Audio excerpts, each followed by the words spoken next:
Navigating the world is a whole lot easier with a few different identities to choose from. Need me to come up with some for you? Yes. Please. Thank you, Mommy. Alright, so today, guys, we are going to play Dia's story quest. And the reason for that is because I can't play this event until I complete the Dia story quest. How do I know? Because it told me so. Right here. This is the event. Comings and goings. A character is currently involved in other quests cannot join this quest. Dia is busy completing the quest Shade upon Red Silk, which is this one right here. Alright, one day you and Paimon stopped by the Grand Bazaar. Did we already run into the cutscene? I don't remember. Maybe not. Maybe we didn't run into a cutscene. But yeah, man. I gotta do this so I can do the event. So it feels forced, but I gotta do what I gotta do, man. I want these Primo gems, you know. So that way, the next character that I C6R5, I'll be able to get them C6R5'd. Hey.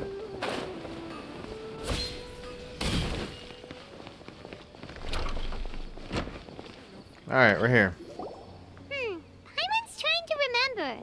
What else did we put on our shopping list? Wait, we were shopping? Oh, what a mouth-watering smell.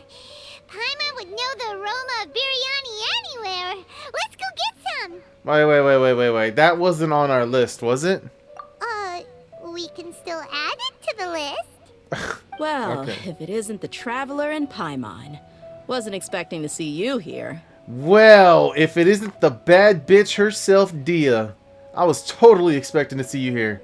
Hello there. Oh, it's been quite a while. I hate you. I hate you. You made me cry. I remember her. She made me cry, but she turned out to be okay. I'm happy you're okay. I gotta sneeze. So you two are still hanging out together. Dia, didn't you say last time that you were gonna head back to the desert? I said I was going to resign from being her bodyguard, not that our friendship was over. We're still the best of friends. Dude, her eyes, bro. I can't.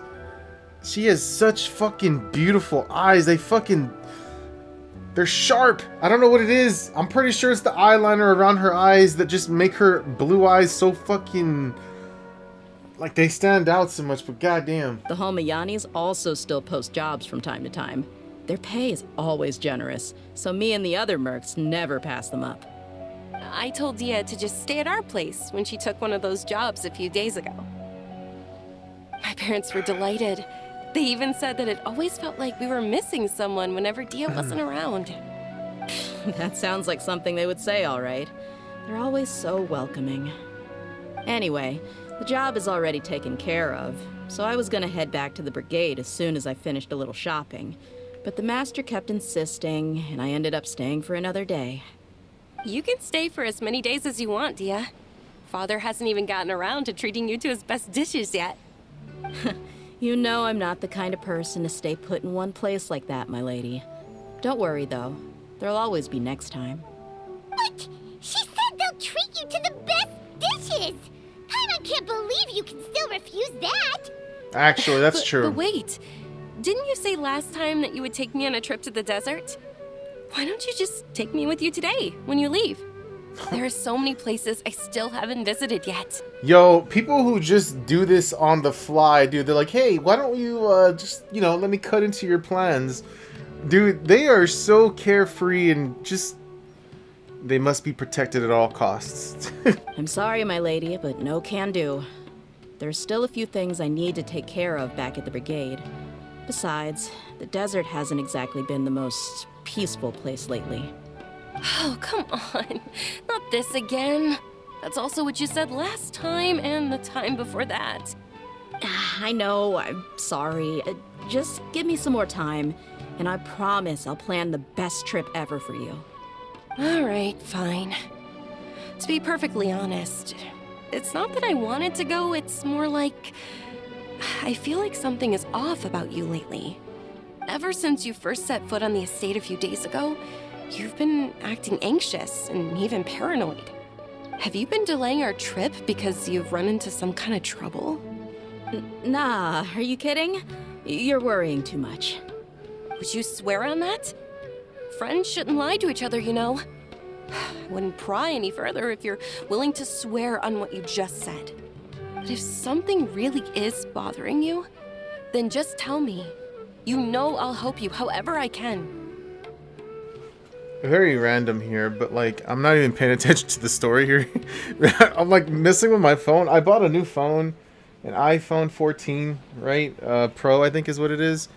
I'm not really a phone person, right? But like I decided to get a new one because I don't want to upgrade for a while, and my other phone is definitely shot to shit with viruses and stuff because I've visited some very sketchy websites.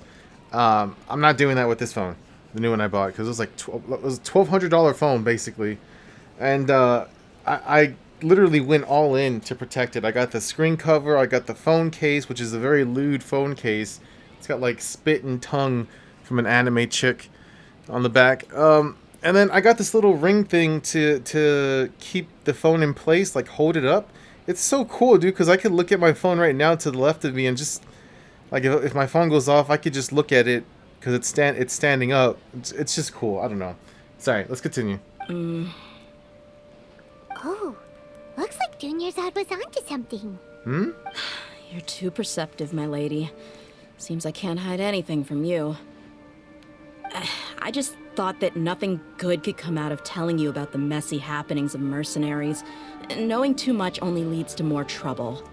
Mercenary life is a dog-eat-dog world where Mora reigns supreme. Everything operates on a completely different set of rules. That doesn't change anything about what I just said, though. We're still friends, and I can only support you if I understand what's bothering you. My lady, you're not gonna stop until you drag it out of me, are ya? All right, I'll share what I know. Let's go somewhere else first. This isn't exactly the best place for a discussion. Okay, let's talk here. Just try not to draw any extra attention. Holy cow! Hold on. I'm flossing my teeth.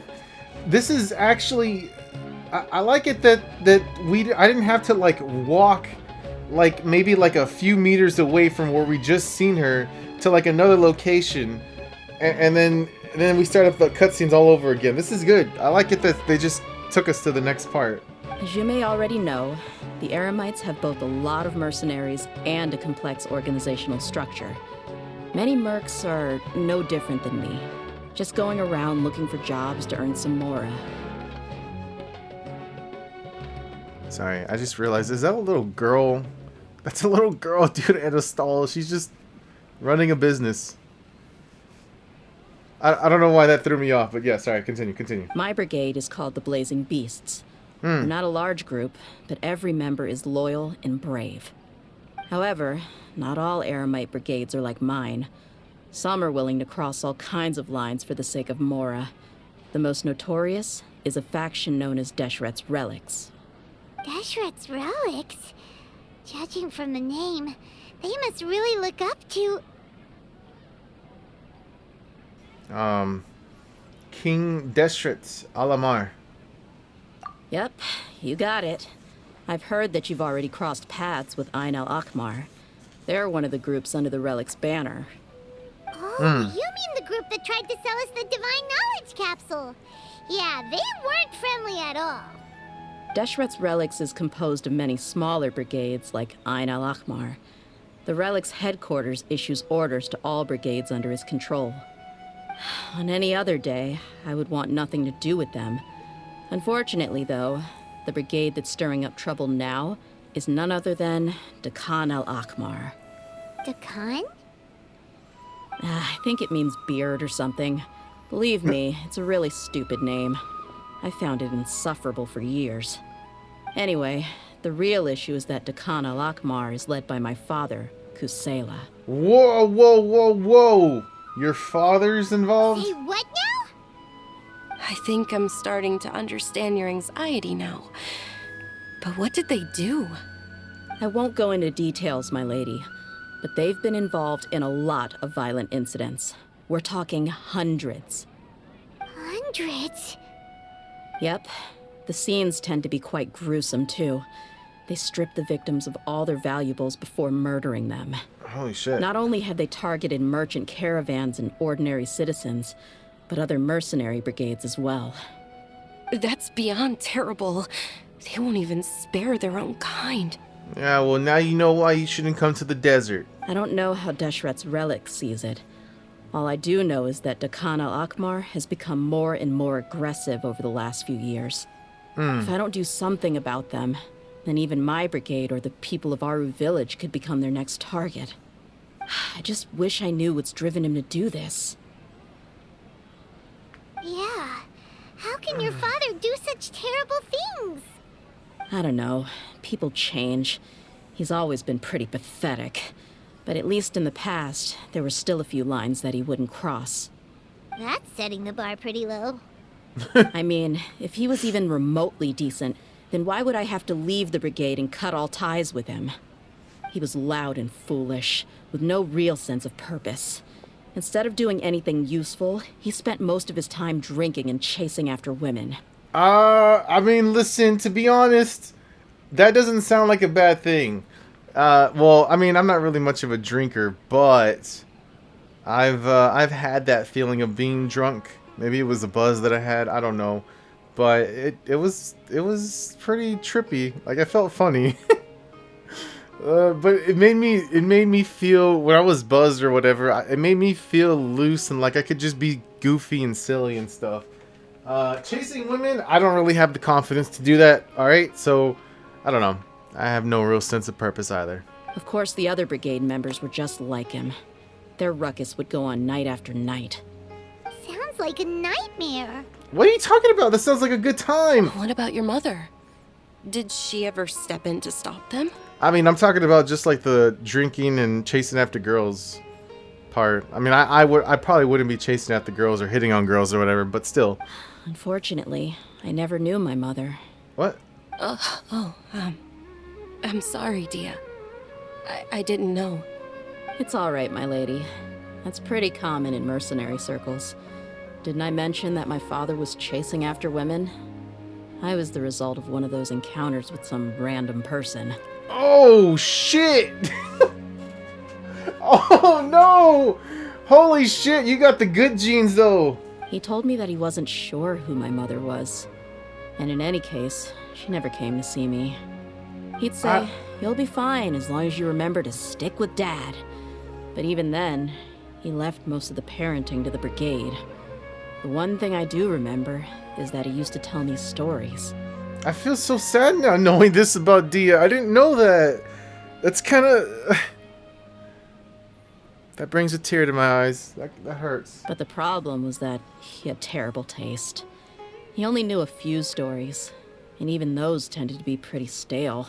Oh. They were tales of desert warriors defeating dragons in the forest, or stories of mercenaries rescuing princesses from rebel armies. Sounds like your typical fairy tales. More or less, yeah. They were interesting maybe the first or second time around, but after about 20 repeats, they started to get a little dull. He seemed to think those stories were the best things ever, though. He was so into them that he'd call the whole brigade over and make them perform the whole thing as a play. Even the toys he gave me would all be story props. I'd get helmets, shields, and toy swords. It was only much later when I realized that the shows were more for him than they ever were for me. What an interesting guy. I mean, but it doesn't sound like he had all bad intentions. Yeah, I've always found him pretty childish, but that was something I could just shrug off. I had no reason to despise him. Until I grew up and learned the true face of Deshret's relics for myself. Looting, blackmail, violence, and fraud.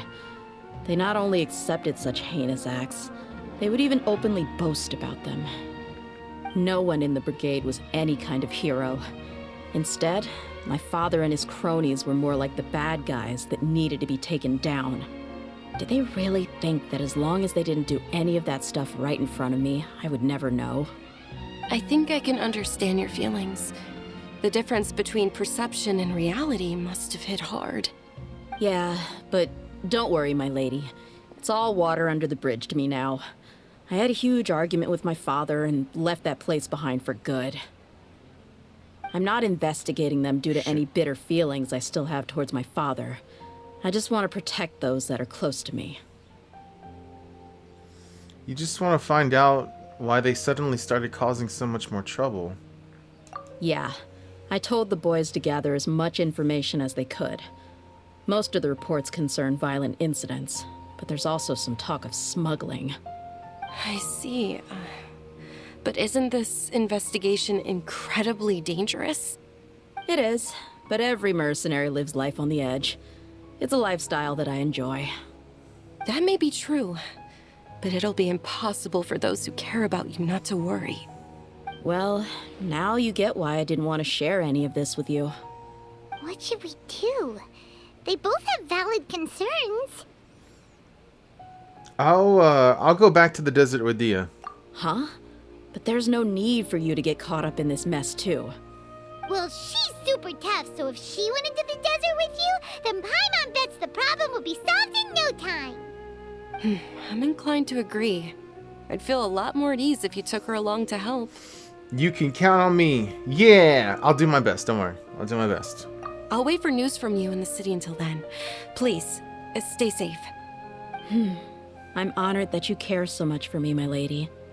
All right, then let's get moving. Our first stop will be Caravan Rebot, where we can catch up a bit with my fellow mercs. Okay. Alright, hold on. I'm just Super awesome. gathering some very important pictures. Is far less fun than You don't know what I'm doing, don't judge me! again.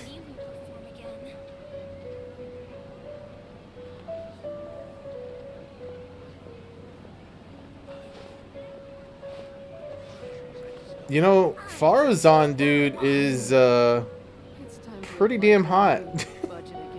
I've seen some pictures right now, dude. I'm just like, good lord, dude, Faruzan. And no, they don't have pictures of her like being like. I mean, okay, don't get me wrong. I've seen some. Well, actually, what am I talking about? I've seen some pictures. I was about. Excuse me. Excuse me. Excuse me. Yeah. How you like that? You like that? Anyways. Please be careful. I'll stay in the city and wait for news from you.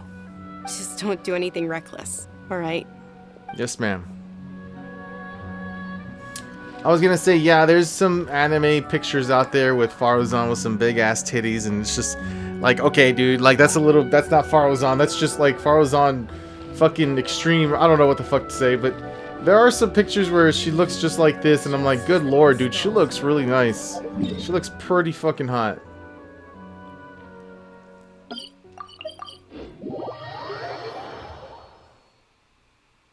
Alright, we're here. Hey, Dia, you're back. Are these two friends of yours? It's a pleasure to meet you. I trust Dia with my life. Yes. Oh, so you've already become like one of us then? Well, that's good to know. What's going on? Anyway, since we've got a newcomer, let me fill you in on what the Khan al-Akhmar's been up to lately. They've become extremely aggressive. Apparently, even their own now have become acceptable targets. They even attack other relics brigades, just the same as any other mercenary brigade. Even the most ferocious beasts still protect their own. And it sounds like they've thrown that straight to the wind. And she's just so goddamn hot. This woman, holy shit, Dia. That's right. Once they've collected enough loot off the other mercenaries, they sell it off to a different brigade, or turn to merchants on the black market. A portion of their profits is immediately exchanged for more food and weaponry to be used in their next violent operation. That's terrible. Yeah, and it really makes you wonder why they're so desperate for Mora. A few days ago, Isham and I trailed them for a while, and even disguised ourselves as merchants to conduct trade with them. We were able to learn a few things from the exchange. Rather than saying they're out to plunder and hoard Mora, it'd probably be more accurate to say that they're experiencing an internal power struggle. Wait, a power struggle? You heard me right.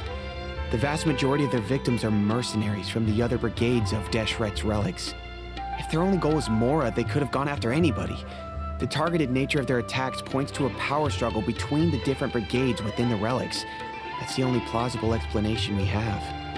Unfortunately, we weren't able to find out anything more specific. It seems they're also trying to keep things under wraps. Oh, one last thing we discovered was that over the past few years, as the Khan al-Ahmar became more and more active, Deshret's relics as a whole became a lot weaker. They were able to cause so much damage that somehow makes things even more confusing. It sounds mighty strange to me, too. Harun, you can leave the rest of the investigation to us. Gotta say, though, I didn't expect you to go on a whole undercover mission during the few days I was gone. Sounds like you were really putting your necks on the line, no? Nah, it was nothing. We're just as concerned about the situation as you are. The Khan al-Ahmar is your father's crew after all. What he said. Besides, Dia, haven't you done more dangerous things than all of us combined? What we did is nothing compared to your experiences. Oh my god, they're looking at me. Everyone's looking at me right now. Everyone's looking... Dia, Traveler, Paimon, this guy. It's like I've become part of the game. What? Yeah. And while they went to talk with Khan al-Ahmar, I took a look at the last camp they attacked. Any survivors of the attack were already long gone. There was nothing of value left in the camp. Ah, Hisham and Khalaf. You're here too. We rushed over as soon as we saw you come into Caravan Ribat. Although this new friend of yours looks a little green behind the ears, I'm sensing a special vibe from her. Oh, you want to go, bro? Now that we know you'll have a capable partner with you, we can also rest easy. Hey, what about Paimon? Feel anything special? Paimon... Oh, you're also planning to tag along with them? Of course! Paimon is the traveler's most important guide. Wherever she goes, Paimon will follow. Nah. What about that quest where you left with I'll Hate Them? No, not I'll Hate Them. What's his name? Fuck. The dude who keeps I forget his name. Whatever. Oh. In that case, then you'd better take care of her too, Dia. What the fuck? Dainsliff. There you go. Paimon left with Dainsliff, and I had that whole fucking shit where I lived the life, or I saw the past, or I don't remember. It was a story quest. Don't underestimate Paimon! Don't worry about her. She may look tiny and helpless, but she's been through just as many battles as the traveler here. Even if she had only survived on sheer luck, then that alone would still make her quite formidable. I had no idea. I guess I shouldn't judge by appearances. Oh, one other thing, Dia. When you're free, why don't you update the deputy about your upcoming schedule? We held another recruitment event a few days ago, but everyone only came to see the Flame Main. You weren't around at the time, so people were pretty disappointed to only find our crew of rough, unkempt guys. The deputy put a lot of effort into the event, but it was basically for nothing. Only a few people chose to stay, and that really got to him. Sorry to hear that. I'll be sure to bring him some great liquor next time. I left in a hurry and I couldn't make it back in time for the event. Gotta admit, I can understand their disappointment, though. You're our brigade's main selling point, after all. Now, if only the deputy could figure out a way to bring a few more smoking hot members into our ranks. Hey, I'm with you. I'm with you on that. Keep dreaming. Remember the last time I invited a couple gals into the brigade? You all just froze up with your mouths gaping like a bunch of scarecrows. Fuck, she called me out. Shit. The awkward silence and weird expressions left quite the impression on them. They were originally interested in joining us, but after that, they both told me they were too uncomfortable to stick around. God damn it. Hey, didn't we agree to never bring that up again? Huh? Wait, are you serious? Why have I never heard about this? I don't think you were part of the brigade yet. Are you kidding me? I missed a once-in-a-lifetime moment like that and you weren't even gonna tell me? All right. We can tell you about it later. Now's not the time. Hey, don't you try to change the subject. You and Hisham get your butts over here and tell me everything right now. Oh, okay. Are they always like this? More or less. There aren't many rules or graces when it comes to mercenaries. We're used to just speaking our minds. I like that. If someone starts getting under your skin, you just yell right back at them. And if that doesn't put an end to it, and you just challenge them to a fight. But we also don't tend to take many things too seriously. Being direct and getting it all out of your system as soon as things come up is better than keeping everything bottled up, never talking about it. Seeing a random background is so funny. That's also why I never spare their feelings when I talk to them. If I want to laugh, I'll laugh. If I'm angry, then I'll unload on them. It's hard to stop once you get used to it.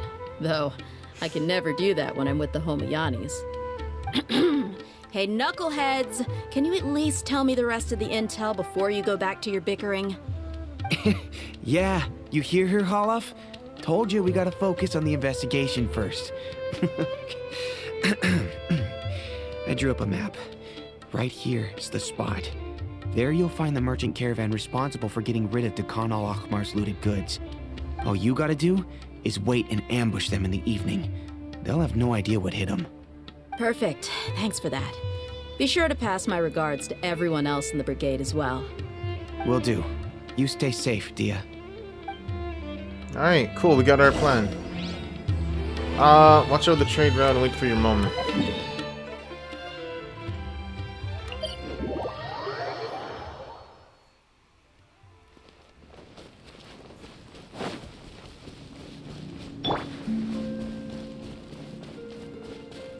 I am Batman. Oh. This should be the place. Let's find a spot to hide and bide our time. It's gonna come down to a fight one way or another, so let's all be careful. Don't worry. I got C6 Elon, C6 Jean. I got a great team. No need to worry. She knows her way around a fight. Yes. Thank you, Paimon. I'm not worried about that. What I meant is that we probably shouldn't go too hard on the enemy. After all, we still need to get information out of them. True. Sorry, you're right. I don't know why I thought you meant okay, that was my bad. Sorry.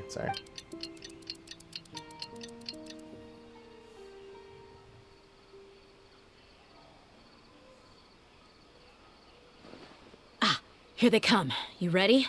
Absolutely. Let's not give them a chance to react and end this quickly. I like this pose. I like this. Oh, I get Dia too? That's close enough. Swear by my sword! I'll be back.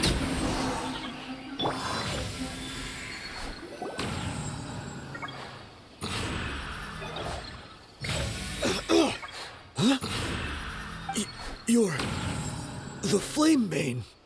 Good. That saves me an introduction. All right, time for a little talk. Are you buddies with Khan al-Akhmar now? Tell me, what are they after? You know the code of being a mercenary just like everyone else. The first rule is to never divulge key information about our employer. What makes you think I'd talk? That might have worked on an amateur, but I know you're just looking to protect your reputation. Think about it, though. What's your reputation worth if you won't have the other tools you need to succeed in this line of work? Tools like, I don't know, your limbs or eyes? Oh. You've got 5 seconds. You might want to think twice about how much your employer's information is worth to you. Oh my god, dude, those eyes! Holy shit! I've never... Oh my god, dude, her eyes look so fucking good!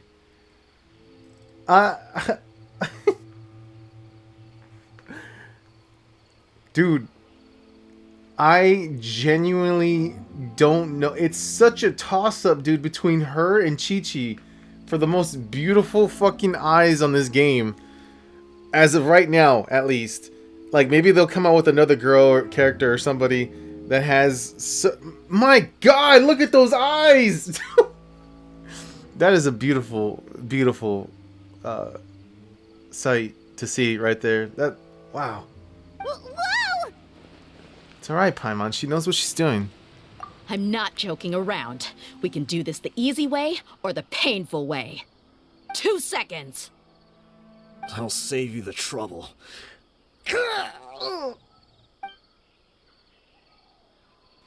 Wait, did he just... Huh? What? Are you crazy? He tried to bite off his own tongue. Quick, search the area for any first aid supplies. I definitely didn't expect him to go that far. Thankfully, the wound wasn't too deep, and he just passed out from the pain. But why would he be so extreme? That's a pretty strong fucking... What is it? Will to do that. I just wanted to test his mettle. You can get a lot of mercenaries to talk just by threatening them. I didn't expect him to be willing to go through so much pain just to deny us some intel. Well, he's out cold for now. We could wait for him to wake up, but maybe it's not a good idea to interrogate him any further. What should we do? Yeah, don't worry about it. It'll be a waste of time to interrogate him again after that. He might just hurt himself again if we start asking. There are lots of goods around here. Let's search the area. Maybe we'll be able to find something. Okay. I'm really sorry.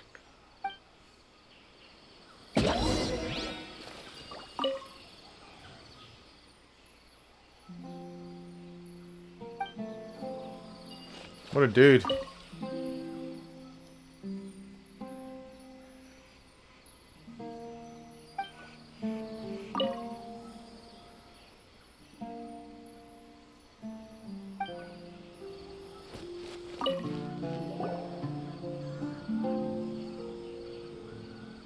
We found a piece of paper with a bunch of names on it.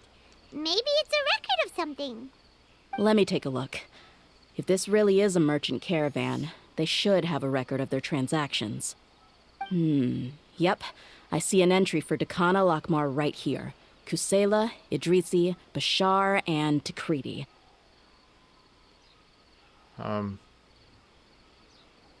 All familiar names. Dakana Lakmar has been trading for a hefty supply of food, weapons, and medicine. It seems that in the past, they used to receive some canned knowledge as well. This caravan is just one link in their logistics chain. Once in the rainforest, the caravan will exchange the looted goods for Mora, and the funds will then be passed to a specific person. That person will then pack the caravan full of necessary goods, which will then be brought right back to Dakana Lakmar. Wait, why is there no Mora value recorded for the final transaction? No value?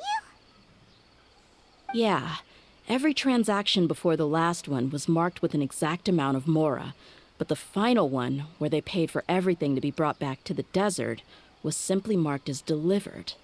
Maybe the Mora amounts just happened to cancel each other out. Perhaps. But they couldn't have known how much they would make off selling the loot. Do they not care about profit margins at all? Anyway, the next part's the records of the goods themselves. There are a lot of entries. Everything was probably sourced from the rainforest. Huh? What's wrong?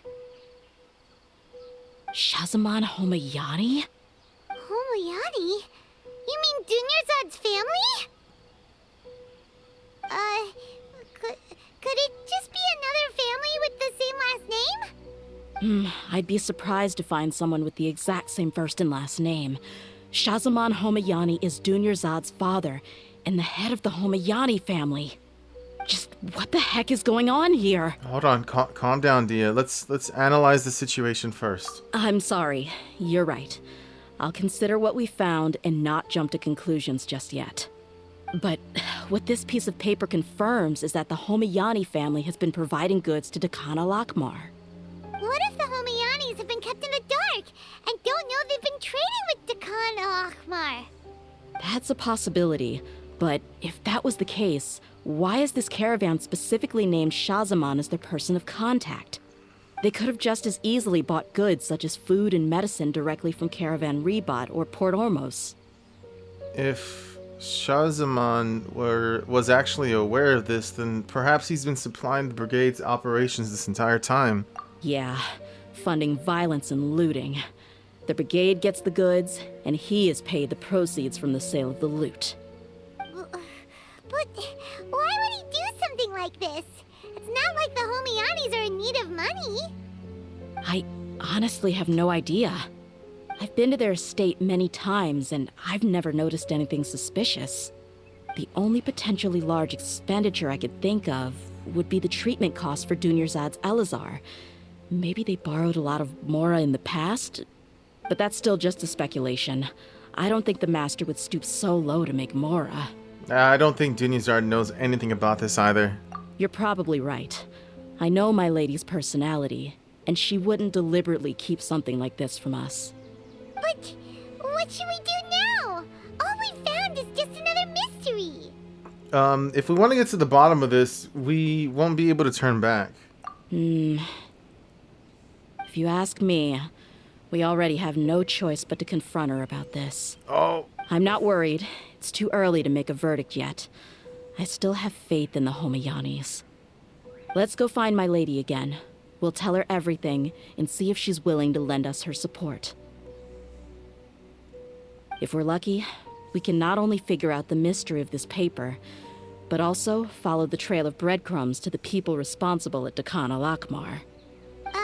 Dia, are you sure this is the best decision? What if instead of getting the help we need, we just end up revealing everything we've discovered to the enemy? I've considered that possibility, but even still, I want to tell her what we found. I think I owe her that much. True friendship is built on trust. True. She showed genuine concern for me when we first brought up the topic. I can't repay her kindness with doubt and suspicion.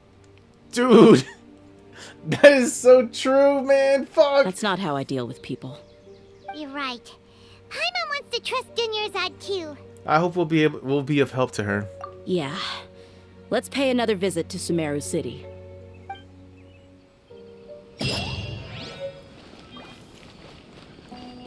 Damn it.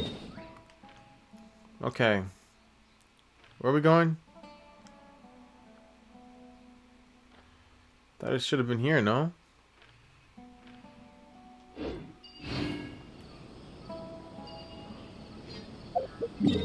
I guess we just go to Sumeru City.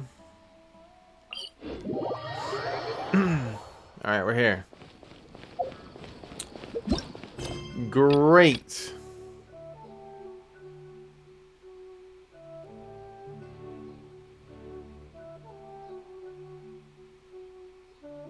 No. There is no fucking way, dude. You are getting me mixed up in the event right now, dude. Of all times. I hate when this happens, dude. I fucking hate when this happens. Oh.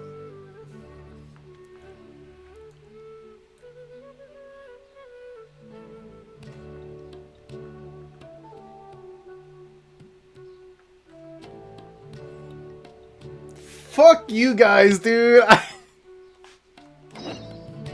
Now I gotta go do this? Alright, before we start this, there was a thing here. I think it's this one.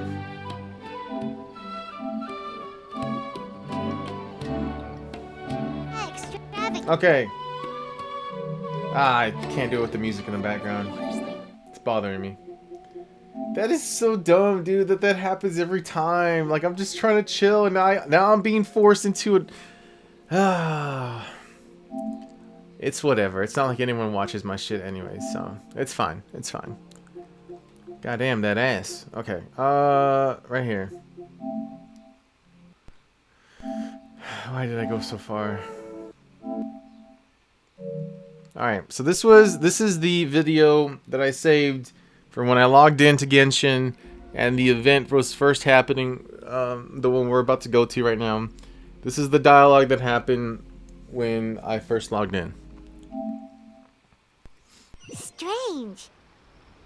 Paimon's heard lots of people talking about this academia extravaganza thing earlier. Wonder what that is. Maybe there'll be fun things to do there. Let's go to the academia and have a look for ourselves. No.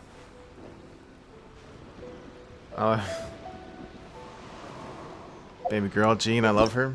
Yes. And that's where I was like, oh shit, there's a new event.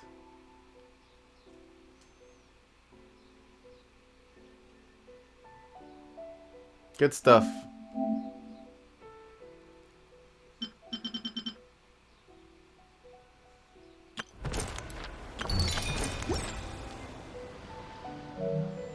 Okay, I can delete that one now.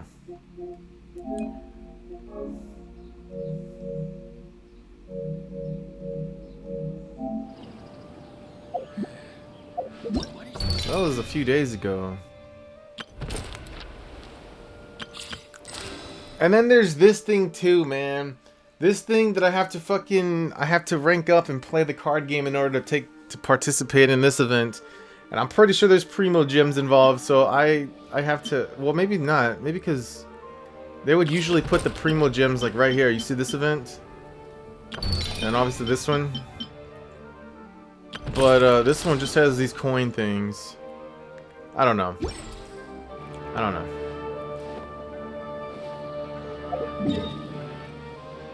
Okay, we're gonna go start this event then.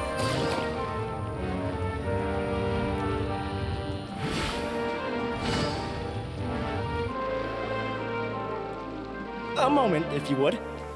Are you two the famous Traveler and Paimon by any chance? No. We sure are. And who are you? My name is Wikas, a member of the Academia Extravaganza Planning Committee. Have you two heard of this festival? Only just now. Yep, and that's exactly why we're here. Is that so? Looks like our advertising is working. Since you're both interested, would you mind if I gave you a brief explanation of the event? That would be helpful. Thank you. So, the Academia Extravaganza is a grand event run by the Academia with a long and storied history. To be precise, it can be divided into the Wisdom Gala and the Inter-Darshan Championship. The gala is held annually. During this time, all 6 Darshans will set up booths throughout the city and host guests to showcase the most fascinating aspects of their school, and thus increase their influence. On the other hand, the championship is held once every 4 years. Each Darshan will send a representative to vie for the position of Grand Champion. This year, the gala is being held alongside the championship, so the mood in the city is, as they say, at an unprecedented fever pitch. Got it. Cool. Thanks a bunch for the detailed explanation. You're most welcome. Answering questions regarding the Academia Extravaganza is my job. And I actually do have something I would like to ask the two of you. Huh? Need our help with something? Well, let me begin by saying that this year's Academia Extravaganza is of utmost importance to us.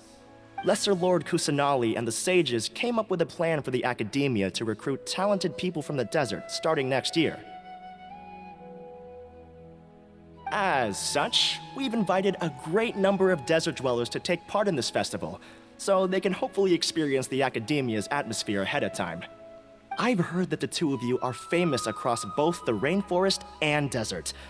With your participation, especially in the Inter-Darshan Championship, more people will definitely come to appreciate the festival. We're not academia researchers, you know, but didn't you just say that only Darshan representatives can take part? Exactly. Or do you mean you want us to join a Darshan? But then we would have to deal with exams and essays and stuff like that. No need to worry. The championship participants have already been selected. I mean to invite the two of you as guest commentators. Your job will be to observe and record every part of the competition. There's no pressure. Just follow each match and enjoy the festival. Aside from that, we'll also prepare some compensation for your efforts. We won't have you working for free. That kinda sounds like a sweet deal. What do you think? Who are the participants anyways? Will there be other commenters? Commentators? Yes, 2 others in fact. Their responsibilities will be somewhat different from yours. One of our organizers will explain the details to you later at the main venue. So, how about it? Would you like to take this commission? Yeah. We'll give it a go. Wow, having fun while getting paid? This sounds awesome! The main event venue is at the outskirts of the Citadel of Rexar, and the organizer you're looking for is Karina. Tell her the situation and she'll get you set up. The championship is going to begin soon. I wish you a good experience serving as commentators. If you have any doubts, come find me anytime.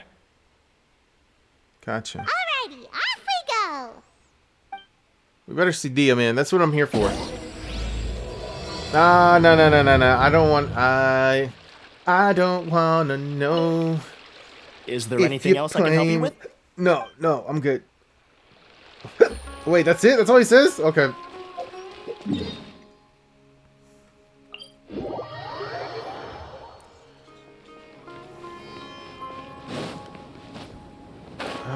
Wait, I still can't. Yeah, I still can't do it. Okay. Alright, Dia, baby girl, where are you? Welcome, one and all, to the Academia Extravaganza. Now then, allow me to reveal the prizes for this iteration of the Inter-Darshan Championship. Fabulous monetary rewards, research funds, a limited edition Genius Invocation TCG card, and the right to wear the Diadem of Knowledge. I believe that I need not elaborate as to how this is a symbol of great honor. That's kind of fancy. She should be Karina, right? I think Looks so. like she's in the middle of something. Let's wait till she's less busy, then go introduce ourselves. No, this is our time. This is not her time, this is our time. We go up to her and we interrupt her right now. The I'm just going. Diadem of Knowledge. What a perfect work of art. Every time I see it, I feel like I'm losing myself in its beauty. The one who proves fit to wear it must be a rare genius indeed. I believe that most of you have already seen the Diadem of Knowledge or have heard tales about it. 20 years ago, a researcher named Sachin bought it for a large sum of mora before donating it to the Academia. The generous championship prizes are also sourced from his sponsorship. Before we begin, allow me to express our gratitude to this researcher, who cannot be with us right now. Whoa, what's happening here? Things can only get worse. Things can only go from bad to worse. Who are you? What is this place? Human nature begets conflict, and conflict begets ruin. From the beginning, the seeds of wickedness have been. Hey, stop spacing out! Paimon. Paimon called out to you, but you didn't respond. You okay? Did you stay up late without telling Paimon? I was... All right. I'm sure we're all more than ready for the championship to begin. Now then, let's invite our 6 Darshan representatives to the stage. Our contestants are... Tainari! Representing Amorta, Tainari! Let's go! Oh, shit! Representing Spontamod, Sino!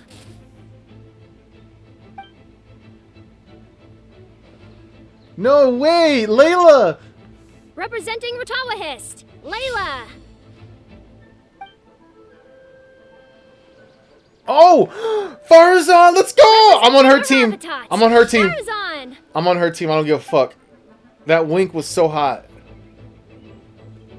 Representing Kasharawar, Kave! And for Vahumana... Huh? Is Vahumana's representative not here yet?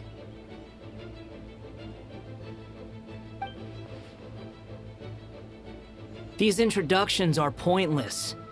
Let's just get this over with. Wait a sec. Why is he Vahumana's representative? Finally, our final contestant is Vahumana's representative, Hat Guy! Hat Guy! Oh, so that's Hat Guy. I think I've seen him before. Hat Guy! That guy! You know who he is? I've heard that he's a researcher from a different country who nominally belongs to Vahumana, Word is that he's written a lot of political analyses. Uh-huh. His manner of speech hasn't made him popular amongst most other Vahumana researchers, but his comings and goings are quite irregular, so he doesn't interact with others much. I'm so happy to see Faruzan, dude. Like, besides her hangout event, I don't think we've actually seen her. I haven't even done the hangout event either, but still, I would like you don't really see Faruzan at all, so I'm really happy to see her. Aside from his more controversial aspects, his perspectives are considered quite incisive. Vahumana has seen a dearth of new talent lately, and some of its existing ones are not currently at the Academia, so I suspect he might have been their only option. It's just kind of weird. He doesn't seem like the kind of guy who'd participate in competitions like this one. Yeah, I'm quite puzzled too, actually. Now that we have our 6 contestants, the championship will soon begin. Who will triumph this time around? Hold on to your hats, because we're all on this ride together. I hope Faruzan. I want Faruzan. Huh. We really do know a lot of the contestants. I mean, we know them all. Well, actually, no, we haven't. Right. We're guest commentators, aren't we? So figuring out everyone's reasons for participating is in our job description. God damn it. Let's go ask them when we go say hi. Especially him. Paimon still thinks it's weird that he's here. Except for Faruzan. We haven't met Faruzan. I want to fucking continue with the Dia story quests. Please and thank you. God damn it. We're still... We gotta complete this story quest entirely, dude. Yo, yo, yo. What's up, Tainari? Sino, how you doing? We meet again, you two. Oh, did they already change the voice actor? Hey, Tainari. We came here to check out this extravaganza event, and then they invited us to be guest commentators. Is that so? I heard that there would be guest commentators recording the proceedings with cameras, but I didn't expect they'd be you two. That's so weird to hear Tainari's voice now. You could tell the difference. Yeah, they changed the voice actor now to some kid from, what is it, Diary of a Wimpy Kid or something like that. He's the actor in that series. I don't know him, but yeah, you could totally tell the difference from the old Tainari to this one. It's a pleasant surprise that you're visiting Sumeru again while I'm still on leave. When everything comes together perfectly like this, I call it the biryani factor. Because it's always rice to meet stew again.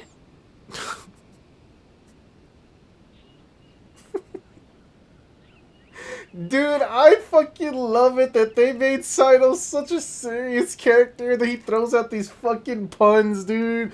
He throws out these fucking corny ass jokes and it's just perfect. I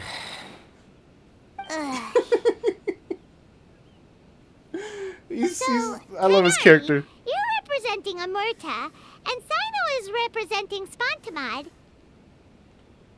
But haven't you both already graduated? Can alumni also take part in a competition? What do you think, stupid bitch? We're in this competition right now, you dumb fucking hoe. I'm sorry. I had wondered the same thing. When I was told the news, I was actually more shocked than you are now. I later found out that anyone who has been a part of a particular darshan has the right to participate. Graduation status has no effect. So that's the rule, huh? Dude, it's so weird hearing his voice now. I don't know if I like it. Like, I prefer the old voice actor because I'm just so used to hearing Tainari's voice. Like, it's throwing me off. It's throwing me off for reals. I know lots of people think that the old voice actor is a piece of shit and everything, but like, I don't know. This is so weird hearing Tainari's voice different. There are some restrictions, though. For example, sages cannot participate. Any given person can only participate in one instance of the championship, and so on. That's right. Also, there are 2 methods by which the darshan representatives are chosen. One is self-nomination, and the other is to be recommended by over half of one's darshan. You must have been a case of the latter, Tainari. I heard that quite a few of your juniors petitioned for your candidacy. Sometimes I wish I could clap a few of them over the head and tell them to spend that time on studying instead. Can you refuse? Well, you can, but after some consideration, I realize this could be a good opportunity for me. Next month, we're having a public lecture on ecology at Gandharvaville. If I participate in this event, I might be able to utilize its popularity to promote the lecture. I'm not that concerned about becoming the champion, unlike someone here. Okay, so you volunteered yourself, Sino? Yes. I'm using the last of my leave for this. When I heard that a limited edition Genius Invocation TCG card was one of the prizes, I signed myself up. Oh my god, dude. Sino, dude, is such a good guy. This year's card is a rare one indeed. It would be a shame if I missed out on it. Wait, is it some kind of super powerful card? No, it's a very common one. But it has a holographic layer. Okay. So what's the point? It has a holographic. Cool. Yeah, I was gonna say it has a holographic layer. What do you mean, Paimon? That's already good enough right there. Paimon meant apart from being very cool. It's super cool. That is reason enough.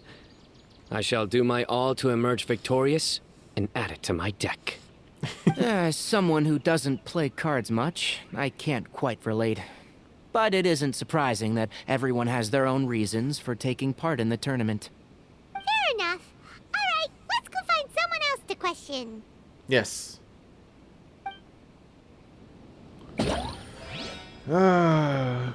I'm surprised you were willing to come to Sumeru City at all. Well, the atmosphere at the Academia has improved immensely since Azar and his ilk were deposed. Master has been busy recently, so he hasn't had the time to instruct me or try to convince me to return to the Academia. So I've been occasionally visiting the city these days. Trade and business are in greater abundance here, so it's much easier to acquire necessary research equipment.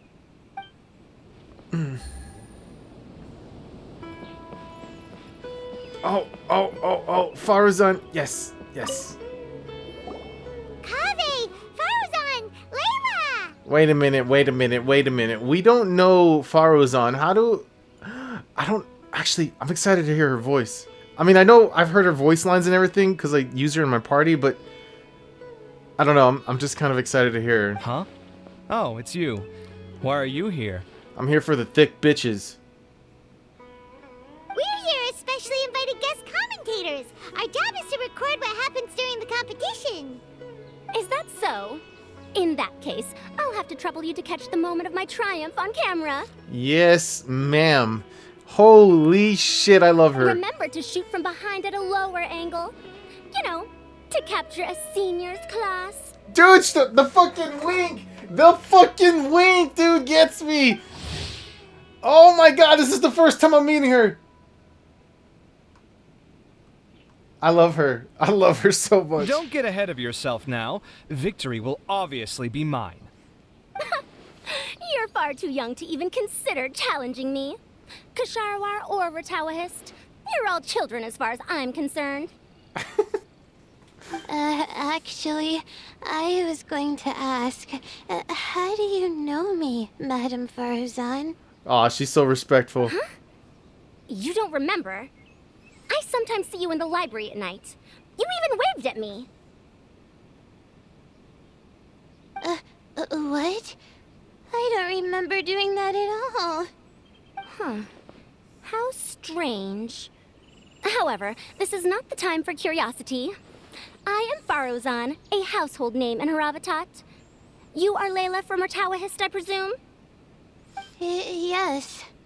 Layla, dude, she's so, like, I just imagine her sleeping so peacefully and looking so fucking elegant while doing it. Good. Then we are officially introduced. See? Simple as that. I like respectful ones, by the way. Would you like to join my research group? Madame Faruzan, I'm quite sure this counts as poaching. Let's dial things down. I know, but it's been tough getting people these days. and research funding has been hard to secure. But once I win this tournament, it'll be a different story. So you're just here to increase the amount of funding you're getting? Yeah. What's wrong with that? Well, not just that. What, are you curious about my reasons for participating in this event? Well, I suppose that's to be expected. You are our guest commentators after all. There's been an influx of newly enrolled students, and they'll be paying close attention to this competition. If I do win, I'm certain that there will be no lack of students knocking upon my door. It's like her and the voice actor for Mona have very similar personas. I don't know, man. I'm kind of digging their voice, the way they talk. Moreover, research resources will be made available to the victor, so that will nix my funding issues. Therefore, my two juniors, I do apologize, but I fully intend to emerge triumphant. Atta girl. Damn, I love her sassiness. I'll do my best as well. At least I don't plan to lose too badly. Aw, Layla! God damn it, my heart's being torn! So, why are you here, Layla? For the bitches. I don't know why, but a lot of people recommended me. I didn't sign up myself. I just woke up to find my name on the announcement board. She was thrown into this? That sounds like what happened to Dainari. Him too? Oh, I'm really nervous. I've been so worried about disappointing everyone that I've been losing sleep. Shit, she's making me tired, dude. What the fuck? Stress not, young one. We must all experience failure to grow and mature. True. Too true. But Madame Farazan, I don't want to fail. I don't think anyone does, but what Farazan said is very fucking, like, on point. Seriously? Everyone has such nice reasons for joining. Alright, so what's your story, Kaveh? Must I say? Absolutely. Talk to me. Yes, you do! We gotta record it! Well, you know, right? I want to buy some property. Oh, that's right! You want to move out of Alhatham's. What? Alhaitham? What about him? This has nothing to do with him. Paimon's just misremembering things. I'm sorry. Oh, right. Sorry, Paimon has no idea what she was talking about. So, you want to use the grand prize to buy a place, right? Correct. Also, my father took part in the Interdarshan Championship when I was young, but he didn't win. Once I do, the right to wear that diadem will be mine. In a way, I'll be helping my father fulfill a dream of his. Damn, I got so immersed into this story quest over Dia's. What the fuck? That's not a bad reason at all. You have ambition, youngster. Like, I'm... She called him youngster, dude. I love Farazan, dude. Her fucking personality. Oh my god, I love her. That's kind of crazy how, like, I was like, oh, come on. I gotta do this fucking event quest first before we can continue Dia. Now I'm getting all into the story and everything. Although your chances with me here aren't great, I believe your father would be most proud if the diadem of knowledge were bestowed upon you. Not that he'll have the chance to celebrate. My father passed away many years ago. They say he ran into quicksand while traveling in the desert. Dude, that is horrible. For you to have experienced such a thing, that must have been tough for you. It's all in the past now, and life goes on, doesn't it? Let's change topics. I don't want to bring the mood down. That is so... I respect you, Kaveh. I respect you for that. He, well said. Well said. All right. Earlier, you said that you want to use the prize Mora to purchase a home. Where do you live now? Do you live alone? Oh, how are you gonna get out of this one? How are you gonna get out of this one? Well... Uh-huh. I also heard you mention Alhaitham just a moment ago. Isn't he also from Haravatat? Are you two hiding something from me? Holy crap, dude, she's so cute, dude. I can't... Overload. Cuteness overload. My heart. No, of course not. Why would you think that? Paimon's definitely not involved either. We're gonna go interview other contestants now. Bye! Smooth. Very smooth, Paimon. You know, I was just thinking, how did the two of you meet? I was wrestling with a particularly tricky problem, and she happened to pass by while I was puzzling over it at the House of Dana. She then proceeded to provide some comments. Provide some comments? I was bestowing instruction. In truth, I have no intention of solving Kasharwar's problems for them. But I decided that this youngster seemed to have a decent attitude, and so we had a good chat. But ultimately, I am a Haravatat scholar, so please come to me with questions about linguistics next time. Atta girl, Faruzan, holy shit. C6, baby, C6. Now this one, I wonder. So, what are you... Cut the crap, let's get straight to it. What are you doing here? Just call me Hat Guy. That's the name I use in Vahumana. Hat Guy, dude. That sounds like a nickname, not a real name. So I can't go by a simple, ordinary name? Oh, right, we never gave you another name. I still have that scroll thing from his story quest. Or the Archon quest, or whatever it was we did. I still haven't used it. Fine, suit yourself. Alright then, Hat Guy, why are you taking part in the Inter-Darshan Championship? We're specially invited guest commentators, so play nice and answer our questions. You could be Matra for all I care.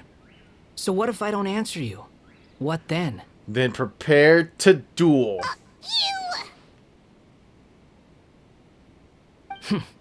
I'll tell you this much. I have an agreement with someone not to reveal my motives. You're not plotting something in secret, are you? Well, it's hard to say. Why don't you take a guess? Ugh, Paimon's had it with you. Fine, be that way. Then we won't ask you why you're participating. Instead, why did you join Vahumana? You two sure like to poke your noses where they don't belong. If I don't say anything, are you going to annoy me to death? Yes. I heard that the Vahumana researcher named Akaba was researching the Tatarasuna incident, so I wrote a few essays to refute his points. Later, when I was bored, I wrote some commentary on societal issues in Inazuma. I didn't expect Vahumana to consider me as one of them. Someone even invited me to a lecture or whatever. From start to finish, it was just the wishful thinking of idiots. A misunderstanding. There's your answer. Simple. But when Lesser Lord Kusanali heard about this, she went out of her way to get me registered in Vahumana. What? She used the name Hat Guy. So it was Nahida's doing. Enough chit-chat. You're better off wasting your time with the other contestants. Someone's about to get very unlucky. Wanna guess who? How is anyone supposed to relax with you around? We've got to stay alert and keep a close eye on him. Yes. Looks like Karina's got a moment now. Let's go chat with her. Enjoy the Inter-Darshan Championship. This will be one to remember, I'm sure.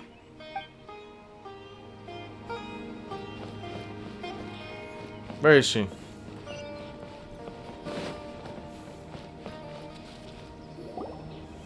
Ah, you must be the guest commentators Vikas invited. I've heard about you. Yeah? I saw you two having quite the lively conversation, so I thought it would be best to wait. Are you two free right now? We were actually looking for you, too. Excellent. Then please allow me to explain your job responsibilities in detail. Okay. First, please take these two things. The first item is a custom camera from the Academia. Please use it to record the competition as it unfolds. The second is an event-specific locator that will flag all participants' locations. It will also sound when one of them completes an objective.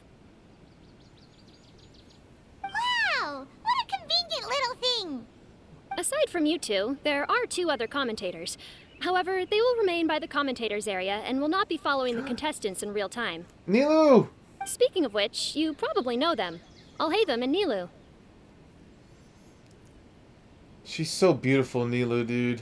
Oh, it's them! We have to go over and say hi later.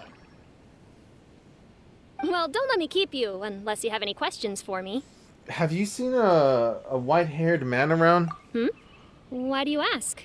I saw someone like that on stage earlier. Really? I didn't see any such person. Could I ask when you saw him? Just before the Academia representatives went on stage. Strange. I was on stage the entire time, and I didn't see anyone come up. Oh. So it was an illusion. Paimon didn't see anyone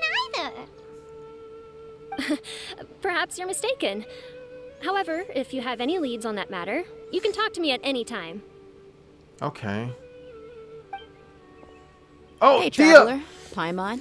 Long time no see. Don't you fucking say that, Dia! I've been looking for you ever since the fucking story quest. You know we just saw it. Hey, Candace. How you doing, sweetheart? Dia! Candace! You two are here as well! We're supposed... Dia, you know what we're supposed to be doing right now. Ah, so they're 2 friends of yours. In that case, I'll take my leave. May you all have a wonderful time during the extravaganza. Okay. I'm gonna tap that ass later.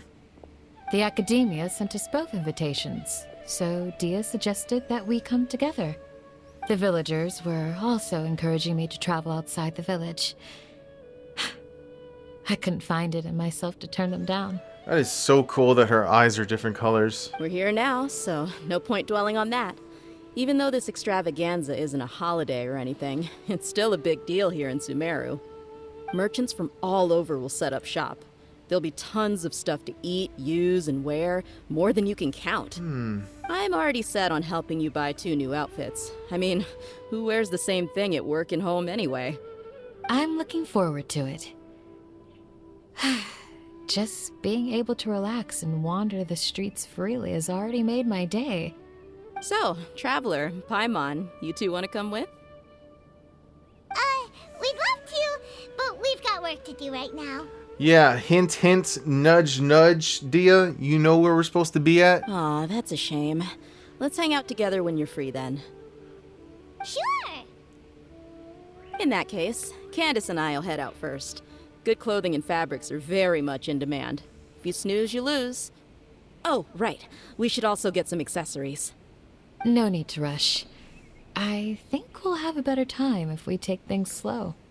See you 2 later. Feel free to come find us whenever you have the time. I swear, I dude. didn't think that Candace and Dia would come. Hanging out with them sounds like a great time. Still, looks like the competition's starting soon. Let's go over to where Alhaitham is and see what's going on. Wait just a minute.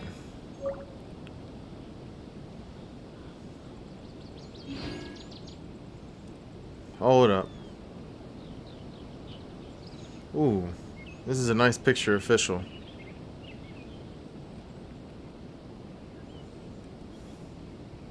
Official.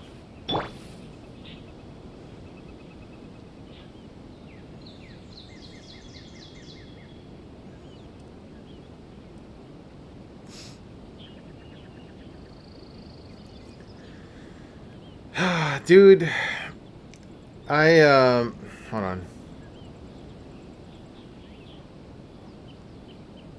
I feel like one day I'm just gonna fucking say fuck it, dude.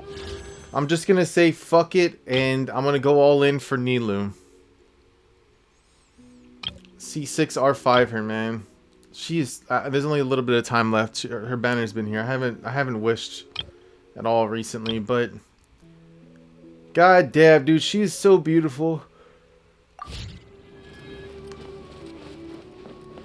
I'm dying for a drink right now. I will now announce the rules for the first round of the competition. Please listen carefully. During the opening ceremony, Academia staff released several cages of butterflies, and many of them are now fluttering within Sumeru City. Amongst these butterflies, 3 of them will be special swift flies. They have a different appearance and also fly a little faster. Your objective this round is to find a swift fly and bring it to me. 3 points will be awarded to the first participant to return, 2 to the second, and 1 point to the third. That is all for the first round. Should you require clarification on anything, please ask any of the other staff. Oh, Haytham's all business all the time, huh? That said, how did he get picked to be a commentator? Paimon's kinda curious. Same. Finding 3 specific butterflies in a place as large as Sumeru City sounds rather improbable. If these swift flies behave anything like regular butterflies... I'm off. It will take some time to search every corner of Sumeru City. Huh? You're going just like that?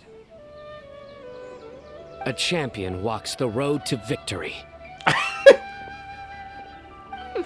My dear Kasharawar Jr., I have a plan. How about some cooperation between you and me? Cooperation? Looks like everyone's got their own plans for this, Tuffy. We're supposed to go on stage next, right? Let's wait and see everyone's reactions first. Huh? Wait a minute. Look, he seems to be observing the other contestants just like we are. We were right not to let our guard down. Do you remember those things we made previously? Huh? You mean... It's time for them to shine. It looks like Faruzan and Kaveh have some secret plan. Oh, hello there. Madame Faruzan and I are discussing how... Shh! Hush now! The walls have ears around here. We should keep it a secret for now, but you'll find out what we have in store soon enough. Come now, let's go. Before the others act. All right, there's no time to lose. We're off to make our preparations. See you later. Good luck, guys.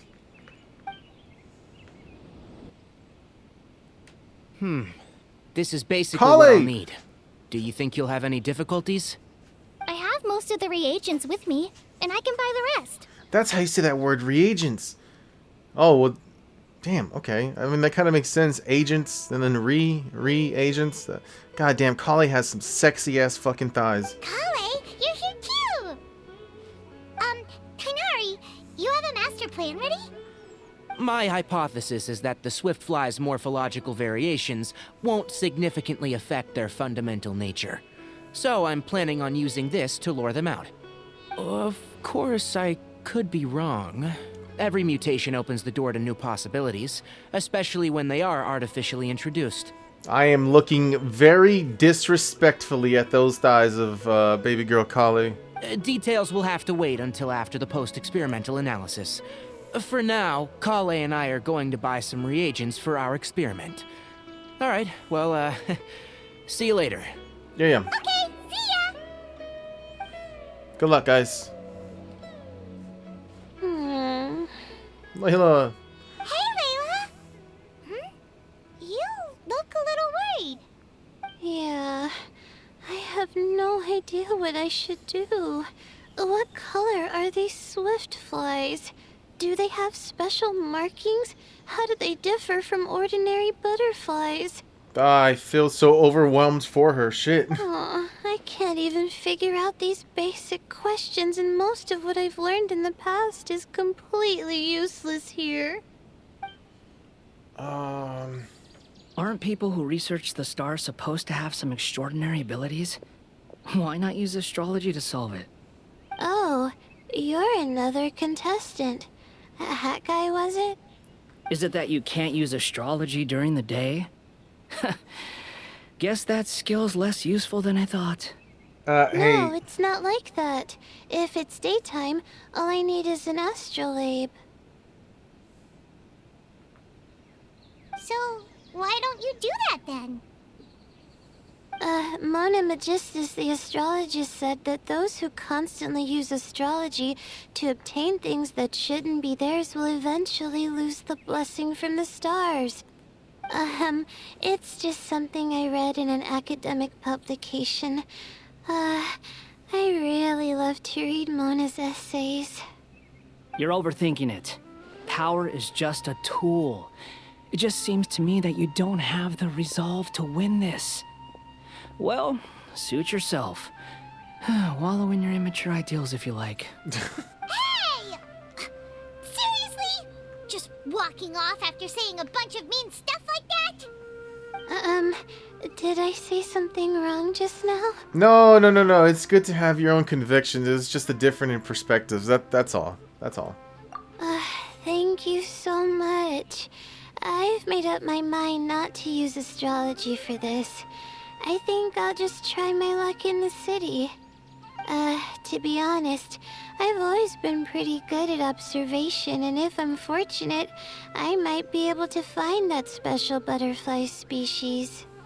Lord Sino seems to have found a swiftfly. Come on, let's go check it out. What? Really? Where? The butterfly flew up high, and he's chasing it now. Oh, no time to lose. Let's go Hey, see. There's some bad guys over there. As expected of Sino. Actually, shouldn't you two go have a look as well?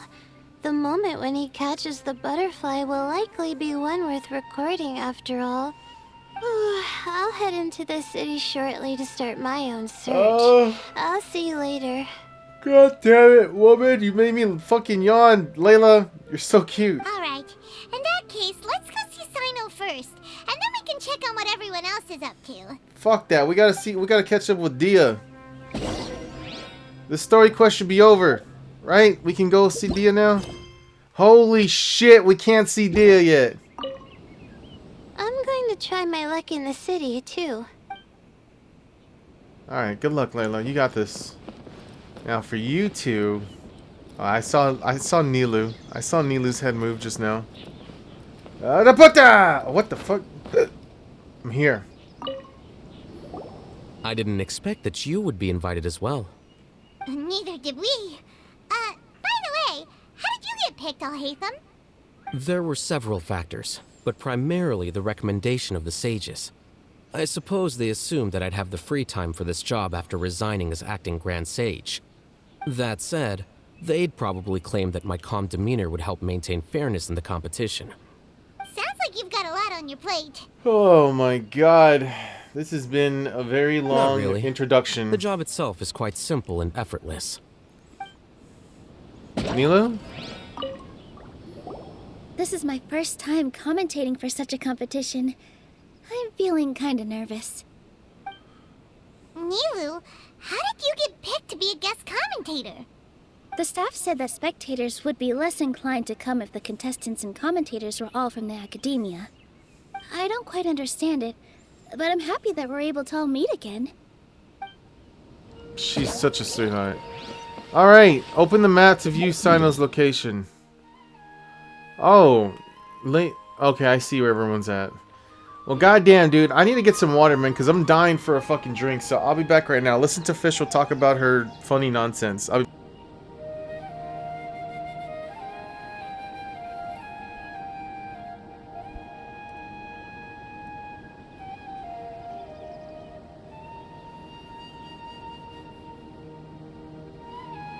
I do worry about the well-being of my retinue during my impromptu absence. I'm sure the good people of the Adventurers Guild are absolutely fine, mein Fräulein.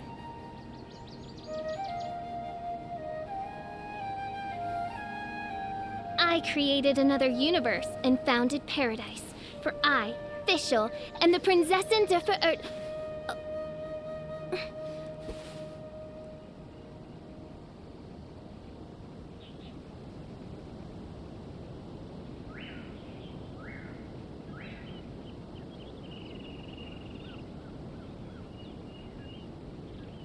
I hear the voice of fate, speaking my name in humble supplication.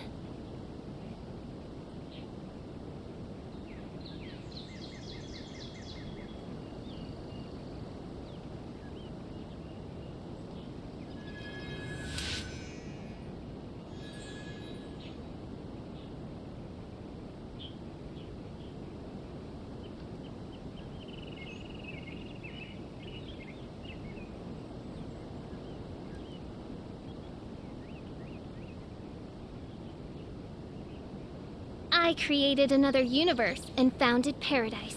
For I, Fischl, and the Prinzessin der Verirrt...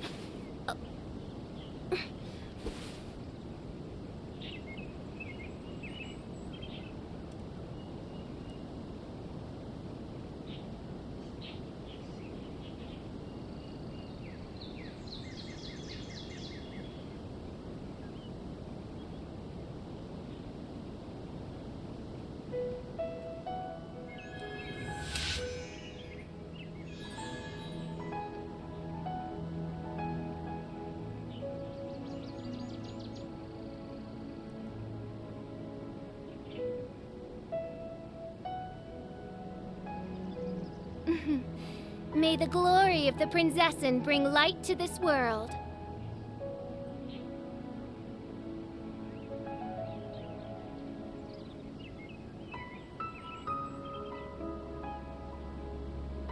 I created another universe and founded paradise.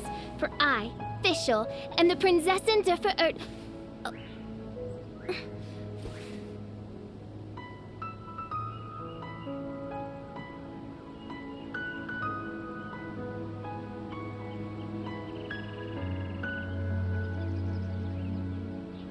I hear the voice of fate, speaking my name in humble supplication.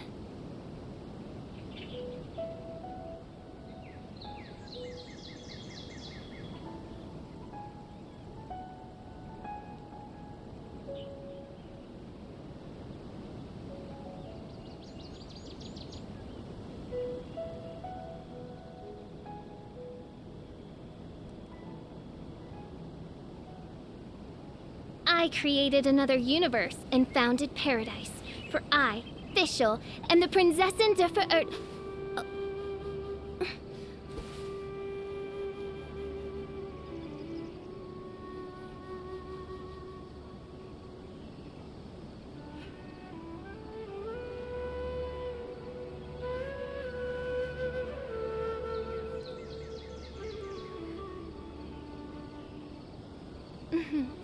May the glory of the Prinzessin bring light to this world.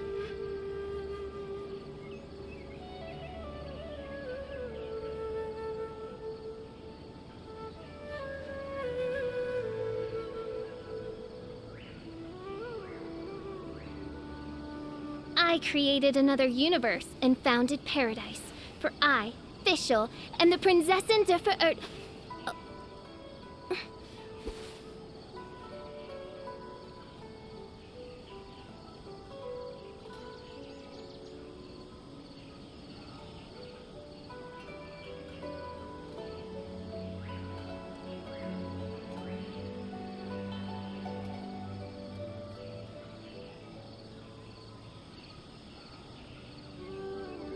I do worry about the well-being of my retinue during my impromptu absence. I'm sure the good people of the Adventurers Guild are absolutely fine, mein Fräulein.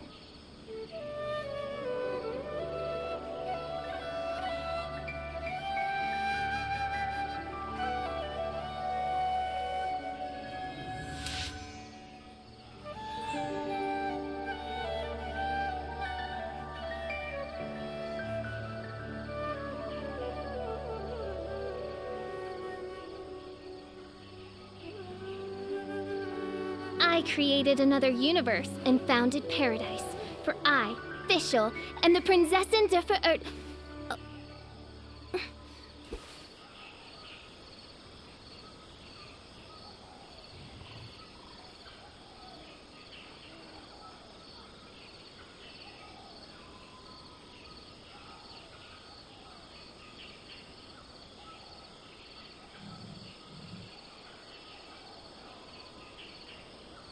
I hear the voice of fate, speaking my name in humble supplication.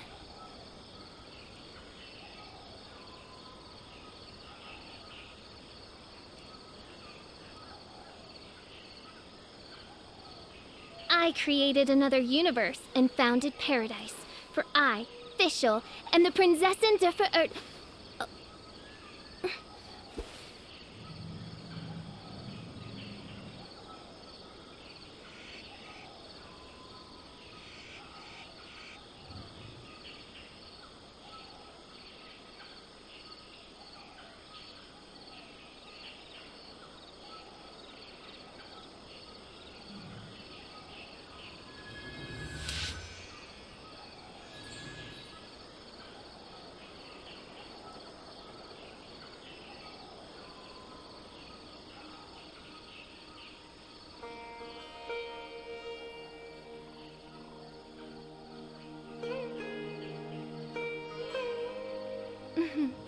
May the glory of the Prinzessin bring light to this world.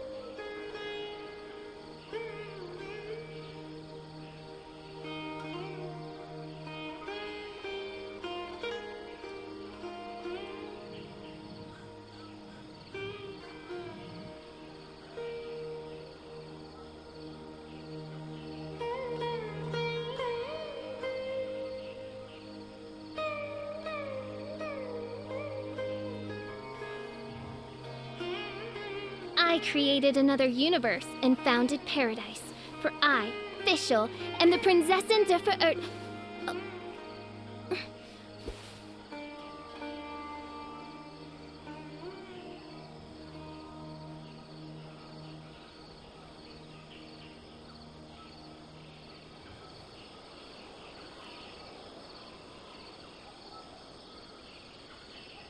I do worry about the well-being of my retinue during my impromptu absence.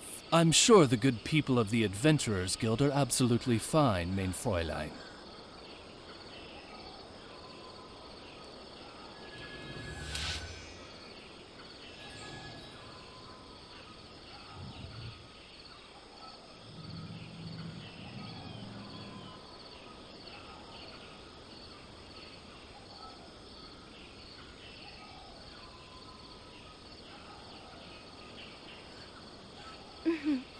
May the glory of the Prinzessin bring light to this world.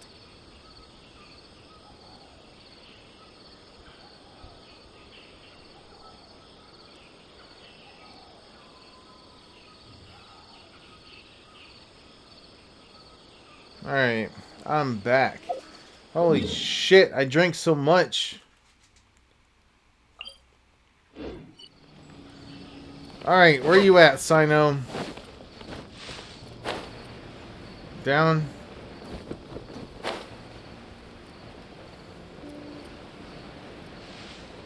Sino. What? He's up. What?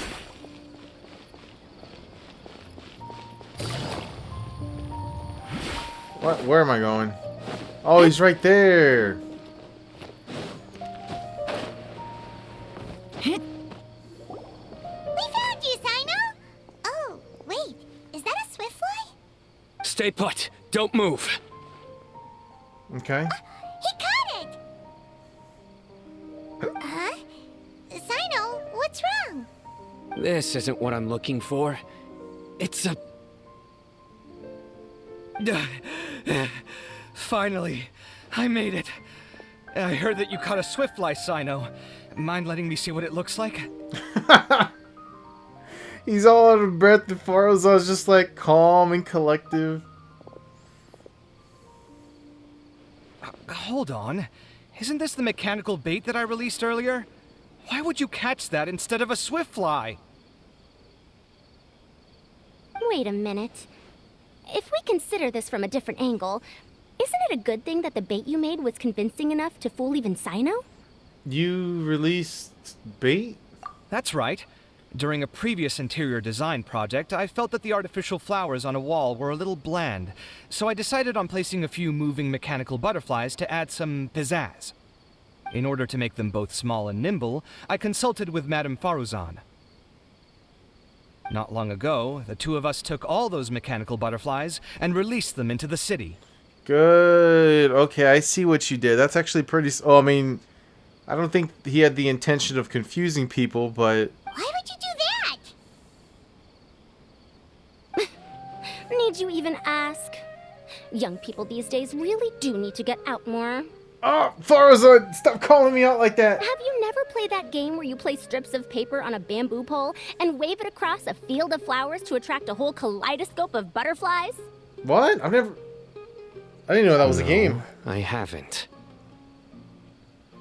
Wait, so you're trying to... That's right. The butterflies within the city will mistake our mechanical bait for one of their own and follow them around. As long as we keep releasing and retrieving our bait, we can capture all the butterflies within the city. What comes afterward is just a matter of separating the swift flies from the others. Oh. Guess that's one way to do it. I mean, that's better Do not than underestimate anything I the would have wisdom of came your up elders. with. I had already thought of this method the moment the round's rules were announced. Smart woman, dude. Of course, we also owe much to this fine junior of mine here for making such lifelike butterflies. It seems that Kasharawar has not quite declined as far as I had thought in recent years. Their teaching skills at least seem to be intact. Well, I just stuck to what I do best. The idea was yours. No need to be so polite. Once we capture all these butterflies, we shall split the points for this round. Look, one of them is returning now. Huh? Wait a moment. Are my eyes deceiving me? Why don't I see any butterflies behind it? That's because there are none. Seems like your plan has hit a snag. Shut the fuck up, Looks Paimon. like the match continues. I'll be looking elsewhere. Huh. Strange. Has something else diverted their attention? Come, let's search in the direction the bait returned from. We'll go have a look too. Really? I don't think we need to. I think we need to continue this goddamn Dia quest. Okay, alright. Damn. Wait. Farazan. Let me follow. I'm gonna follow you.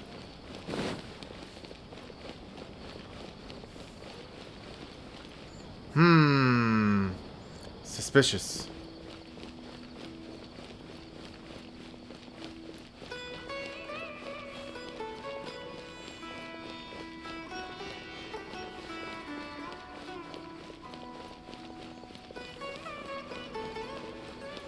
I like it how they're in the open world and like there's characters marked on the map. That's kind of cool.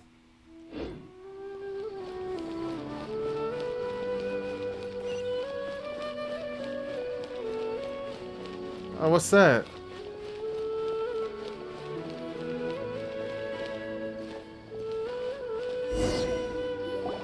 Huh? Farazan? Kaveh? Why did you two stop? So it was the Morta boy.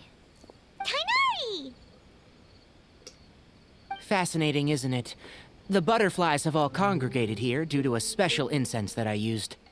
I infused it with 3 different types of honey, and the butterflies, following the fragrance, have gathered around me. Butterflies must have really sharp noses then. Wait, do they even have noses? I've never seen one. They do not, in fact, and their vision isn't stellar either. However, they can use their antennae to distinguish between scents, and their olfactory senses are generally quite advanced, allowing them to detect floral fragrances from great distances. Oh, so that's how it is. I had a pet butterfly once. I picked wildflowers and placed them in its box, but it wouldn't eat any. That's normal. Raising butterflies isn't difficult, but there are many things you should take note of. Appropriate temperature, sufficient air, and a spacious environment are examples of such considerations. You must also ensure that the food you've chosen suits their palate. Most importantly, you must curb your curiosity and avoid disturbing them while they rest. Otherwise, they may become stressed. I like it that Farazan is totally respecting Tainari here with how well he's done. Sorry. I liked to poke at its wings at the time. Humans tend to rear many creatures due to their aesthetic value, but not all are suited to such a process. Caring for living beings is hard work.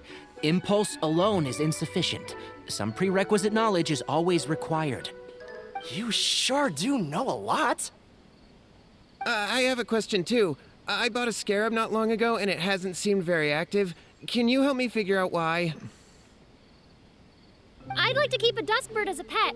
What are some key points I should consider? Is it possible to keep a Rishbalin tiger as a pet? This dude wants to fucking keep one of those tigers as a pet, dude. What the fuck? All right, it seems like you all have a great deal of questions. But I am in the middle of the Inter-Darshan Championship at the moment, so I'm afraid I can't answer them all now. Let me propose an alternative.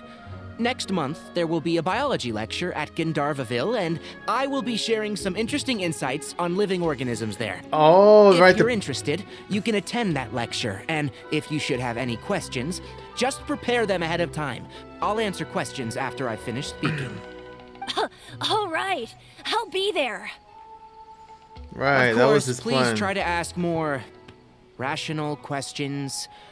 For example, whether you can raise a Rishpalin tiger as a pet or not is mainly dependent on whether you can overcome one in a fight. Can I keep a fucking lion as a pet? I don't know, dude. Looks like Tainari's science lecture will draw quite a crowd. Huh? Oh. Was I listening in for that long? Seems Kale's master does live up to his title as a teacher. Madame Faruzan, I've had a look around. Nearly all the butterflies in this area have been attracted by the incense. However, we can cast our bait further away to avoid this area. All right, then let's get moving. We shan't let all the butterflies get away from us if we can help it. Seems like the competition's really heating up. Let's go see how the other contestants are doing. How about no, Paimon? How about we get on with the fucking Dia quest? Holy shit! The scent is starting to fade. Actually, the butterflies look really pretty. Seems the wind is stronger than I thought.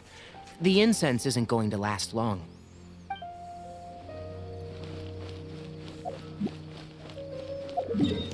Oh my god, you want me to fucking... I can't even... Where is Dia in all of this? Where the fuck is Dia in all of this? She's not even here anymore!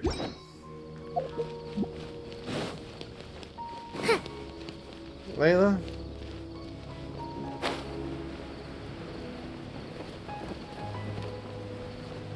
Somewhere here. There she is.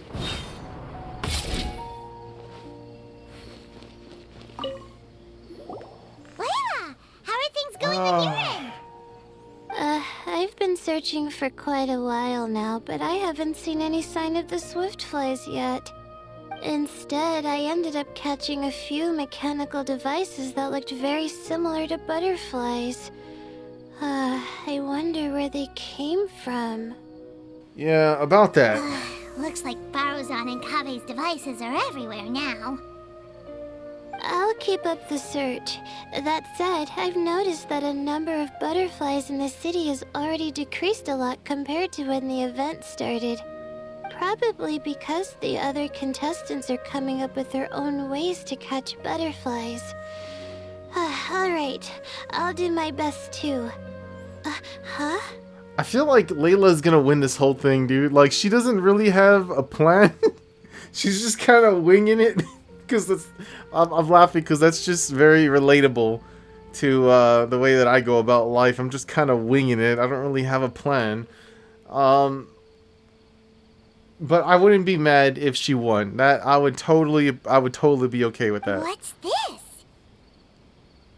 Could it be a swiftfly? Oh, what a coincidence. I guess I just need to catch it now, right? Yes, you can do this, Layla. Oh, please wait. There it goes. All right, don't lose track of it. Fast! Paimon thought all Hatham said they were only a little faster. No, come back. Come on, Traveler. Let's go too. The locator's going off. Looks like someone's already caught themselves a swiftfly. Holy shit, it is fast. Look at her, she's so cute trying to get it.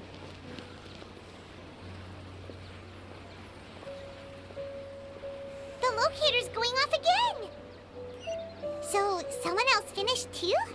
That would mean that the one Layla's chasing is the last swiftfly. Come on, baby girl, you can do it. She's so cute.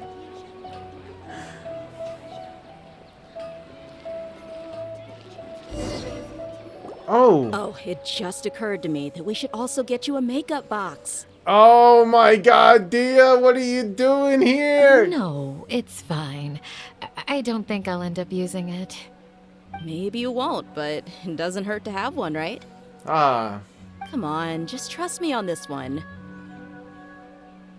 good lord, that stare, that glance. Huh? Who are you, and what do you want? What? Please, don't move. Don't move? Who sent you? Oh, wait, no, you're misunderstanding. You're misunderstanding. Dia. Don't worry, I can handle this. Now, tell me, what do you want?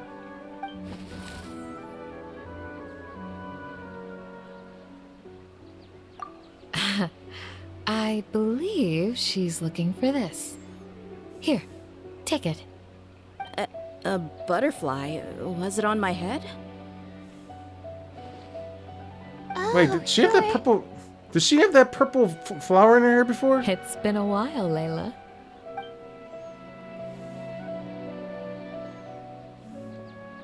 A friend of yours? Oh, so she must be the one you were telling me about. Huh? You two know each other? Oh yeah, it has been some time.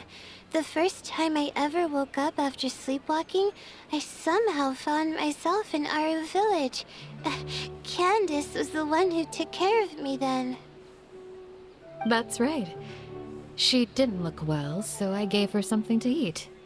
She said a lot of complicated things about astrology, the night sky, the stars. Not sure I understood it all, but it sounded pretty enchanting. Right. Do you still want this butterfly? It seems like you were chasing it all the way here. It's of little use to me, but if you don't want it, I can release it. Just let her have it. It's no big deal.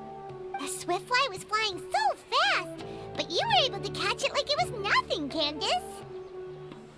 Oh, it didn't seem that quick, really.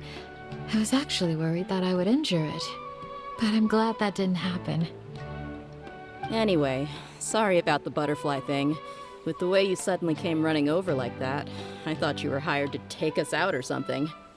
On second thought, I guess I've never seen an assassin that looks tired with dark bags around their eyes. Oh, you must be taking part in the championship. Take it from me. Don't let it stop you from getting some rest. I'll do what I can. Thank you. We'll be on our way then. See you later. Alrighty, let's bring the swiftfly back together with Layla.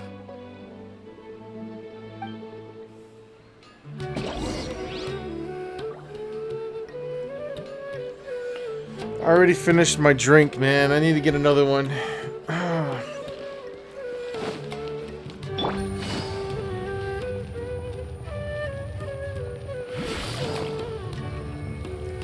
Wait, what?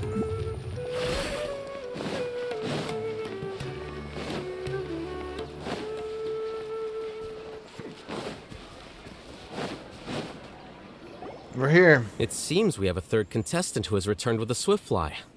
With that, the first round has come to an end. I anticipate that all of you will keep up the effort for the second round. Dismissed. Your closing statement sounded so... how do I put it? Decisive? Well, you could certainly stand to try being more decisive, Nilu. It would help you live more freely. Hang on a second. Who were the first two contestants with swiftflies? Tainari was first, and as for the second, it's being discussed right now. Oh, it's being discussed because what's his name? Fucking, Wanderer, or whatever you want to call him. He could fly too! Hey, Alhaitham, I think I've come up with a good idea. Second place gets 2 points, right? Can't Madame Faruzan and I split the points between us? Quite the imagination you have there. I've read the championship handbook from cover to cover, and I never saw any rule which permits that. Then we can just add a rule. Do you really think I'd do that? Come on, you're not going to stand in the way of my victory, are you? Well, you're free to send the organizing committee an application outlining your naive proposal. They'll get back to you within 3 working days. 3 working days? It'll be too late by then. Unfortunately for you, even dreaming is gonna cost you. Ah, Paimon gets it now. Kaveh and Faruzan found the second Swiftfly together, but the rules say that only one person can get the points. Oh well, the rules are the rules. Since you call me madam and politely ask for my help, I shall give you these points. Farzan. So I'll put the points under Kaveh's name then? No. If I take these points, won't that only detract from your contributions, Madame Faruzan? Why are you looking at Nilu while you're... Why are you saying that while you're looking at Nilu? You might be alright with that, but I cannot do it. Not in good conscience. I don't have any problem with it. There are 2 more rounds after all. Losing one isn't a major setback. But if you insist, I have another method. We can draw lots to see who will receive the points. Lots, huh? What? Is there something wrong with that idea? No. Well, let's do it. All right. I'll get the paper needed for the lots. Give me a moment. Bro, I am heavily debating right now. I've literally been thinking about it, about pulling for Nilu right now, just to get like another constellation, or maybe even just her weapon. Oh, seriously? I'm sorry, but it appears that luck was on my side this time. No, you do deserve it. I'm just lamenting my bad luck. Perhaps that's why my life is rife with troubles. Indeed. It's rare to see anyone with such terrible luck be so willing to decide victory via lots. And what would you know about that? We can save bickering for later. Record the points under Farazan, and that'll finally bring the first round to a close. The second round will be held in the desert. We'll be moving our commentator stand over to Aru Village. Let's meet up in Aru Village once everything is ready. I'll announce the details of the second round then. Till then, you have some free time. I'm off the clock at this point, so it's farewell for now. Wait, I'll hate them! You... Don't be upset, Kaveh. Sighing can carry away your good luck, you know. Oh, so that's how it works. In that case, I'll take in some deep breaths. Maybe that'll help me make up for all the luck I've lost. It's really no big deal. 2 points aren't enough to decide victory or defeat just yet. I'll win the next round, you'll see. Looks like you've managed to pick yourself back up, young man. Good. I must warn you, though, that I'm quite familiar with the desert. You'll have to try your best if you don't want to lose. I'm no stranger to the desert either. I'll be fine. All right then, that's enough chit-chat for now. I'm going to check the area out. So the current standings are Tainari in first place, Faruzan in second, and Layla in third. Guess we should also take a nice break before the next round starts. But where should we go first? Obviously, Dia's quest. You two look a little lost. If you're not sure where to start enjoying the Academia extravaganza, then may I suggest that you have a chat with our boss? Your boss? Who's that? Do we know them? Bro, this has been like an hour and a half, probably, of this event. Well, only the most famous merchant in all of Sumeru, Lord Sangamo Bay. Never heard of him. Oh, you mean Dory! Oh, Dory! Precisely. Our boss sent me to inform you two that she'll be waiting for you at Sumeru City's North Gate. Okay. Is this where we can... Yes. Yes, we can continue now with the fucking... Act 1, dude. Holy shit.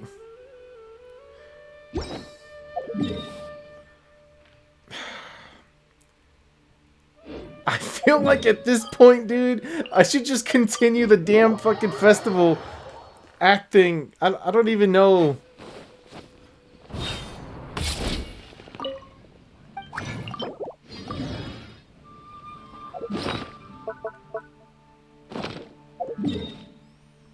And damn it, dude, I feel like fucking... I feel like pulling for this.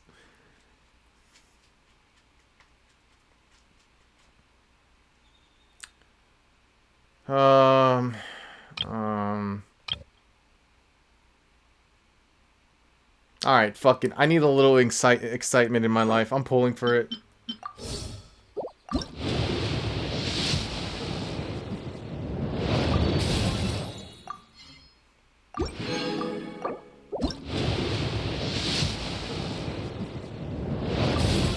Maybe I'll get lucky.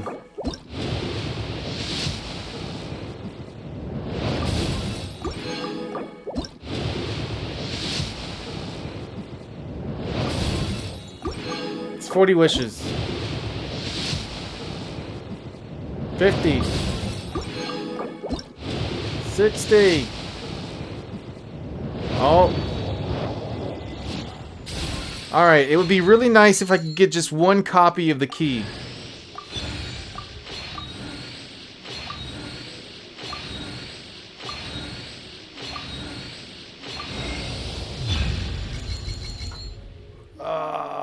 No. I didn't want that. I didn't want that one. Why does the weapon banner always do this, dude?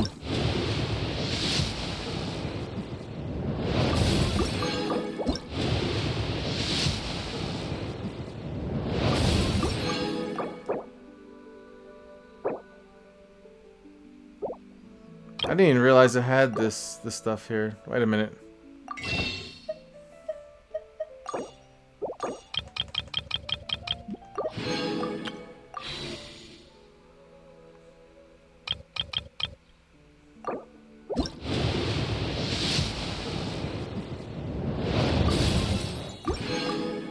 Oh my god!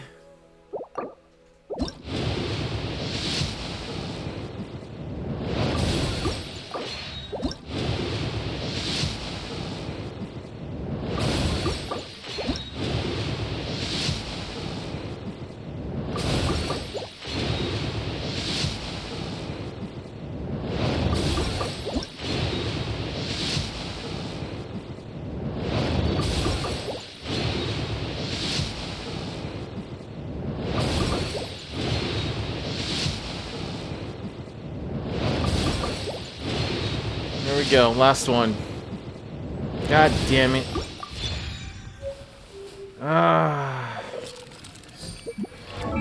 I guess I'm giving Nahida her... yeah. Nahida, where are you at? You have your weapon, sweetheart.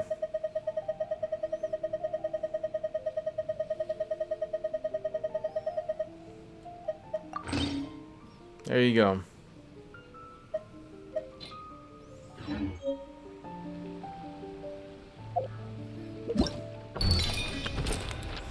I'm gonna have to edit this part out. God damn it, I'm gonna buy some Primo gems. Okay. Totally didn't buy anything. I don't know what you're talking about.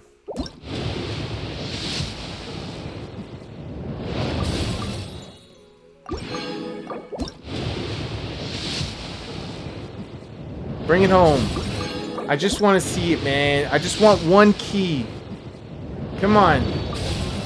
Let's go, dude. That's what I'm fucking talking about. Yes.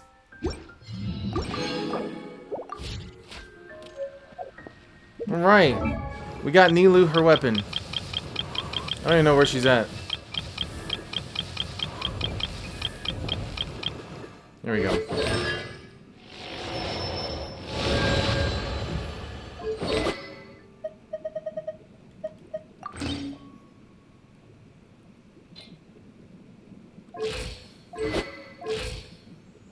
I am really debating about fucking C6 and R5 in her, dude.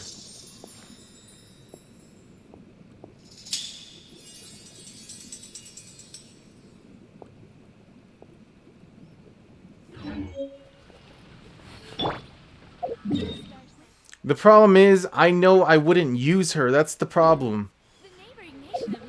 Like, she's beautiful, but like, I really wouldn't ever use her. Alright, fuck you, dude. We already came this far, dude. Let's just commit. Dory! Oh, well, if it isn't the Traveler and Paimon. Yes. Hey, Dory, are you here to attend the Academia Extravaganza too? Of course! People are practically flocking to Sumeru City. You couldn't ask for a better opportunity to do business. True. This is one of the entrances into the city, and it's very close to the Wisdom Gala booths. There'll be an endless stream of customers. I can already hear the Mora going clink, clink, clink as they fill my coin pouch. Well, is there anything you'd like to purchase? We've got everything you need and deals that can't be beat. Well, do you have anything to eat? Oh, wait, we're celebrating the extravaganza and you're only thinking of eating... I mean, of course, we've got lots of things to eat. That said, I recommend that you also consider some of the great bargains we have going on. The Wisdom Gala is about to begin, and once it starts, each of the Darshans will prepare a small challenge for everyone. And just between us, I have some super booster supplements for sale. Eat just one to boost both your strength and dexterity for a short time, allowing you to overcome any challenge. Hmm. No thanks, we'll pass. These little challenges are gonna be a cinch for the two of us. Just you watch. Anyway, Paimon just wants something to eat, please. If you don't have any food, then we'll just go somewhere else. Alright, alright. Mora is Mora, after all. Oh, what would you like to eat? Well, Paimon's pretty hungry right now. Do you have any touching? Let me see.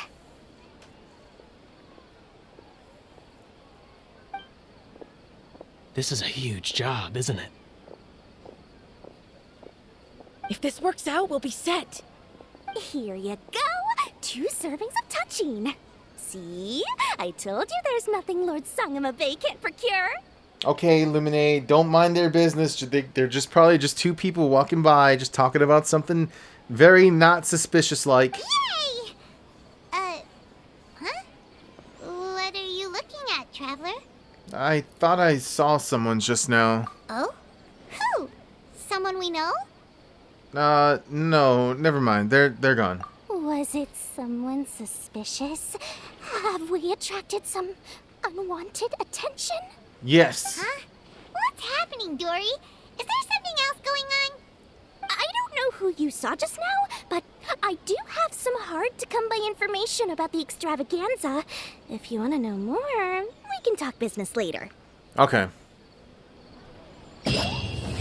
Yes, this was literally the ending of the goddamn chapter, and I was gonna fucking end it.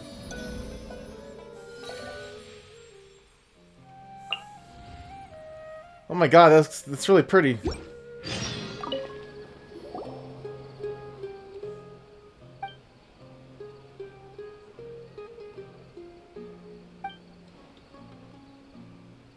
$1 million more.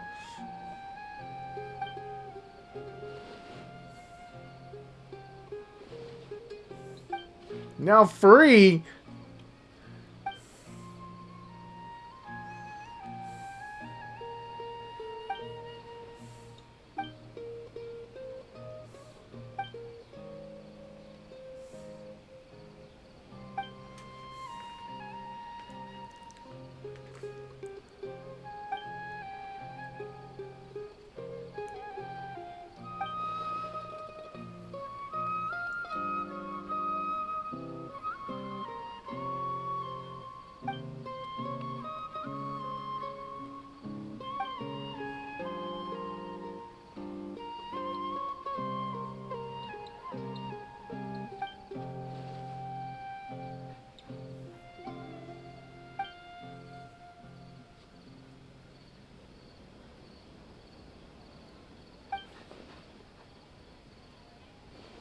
$20 years ago.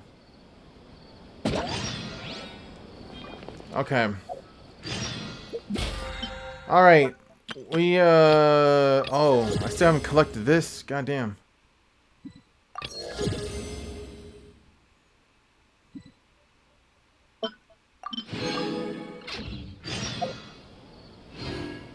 Okay. Back to Dia's quests. No, no, no, no, no, no. Not that, not that. Wait, where is that? Just so I can know to avoid it. Where is it? In the desert? They said they were going to the desert next, right?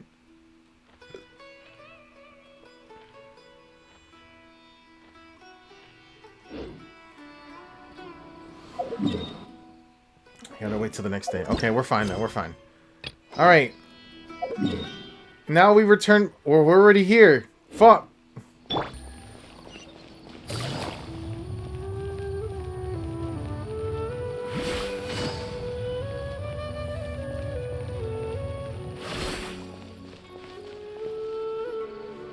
We're back, my lady. Oh, you're back a lot sooner than I expected. You mustn't have run into any trouble then. Well, how did it go? About What that. did you come up with? So we actually went through an entire chapter of an event, and then we came over here because of Actually, we are still investigating.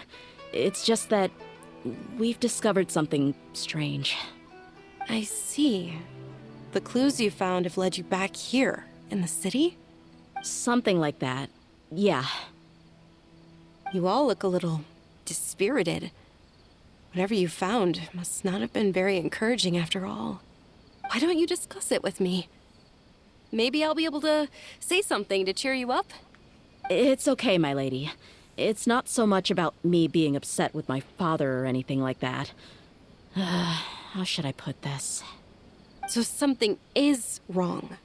Even the Traveler and Paimon have been uncharacteristically quiet. I mean, the Traveler's always quiet. On any other day, Paimon would have already waved to me with a smile and shouted, Dunyarzad, we're back! True. So tell me, what happened? Well? My lady, please prepare yourself for what we're going to tell you next. It concerns the Master. The Master? You mean my father? Okay, I understand. Don't worry about me. I'll listen as attentively as I can. My father has been supplying goods to Dakan al-Akmar? Yeah, it makes as little sense to us as it does to you. I've never doubted the Master's integrity, so I'm having a real hard time rationalizing how he could ever support an infamous brigade like them. Maybe he's not actually aware of the full story and just stumbled into the deal by accident. That feels unlikely, though. I can't help but agree with the Traveler. Huh? You mean you feel the same way, Dunyarzad? Thank you for sharing all this information with me. Since you've told me everything you know, I should also tell you about some doubts that I've been harboring for quite a while. In the past, I thought that my father hired a bodyguard for me so that I wouldn't run away and get lost.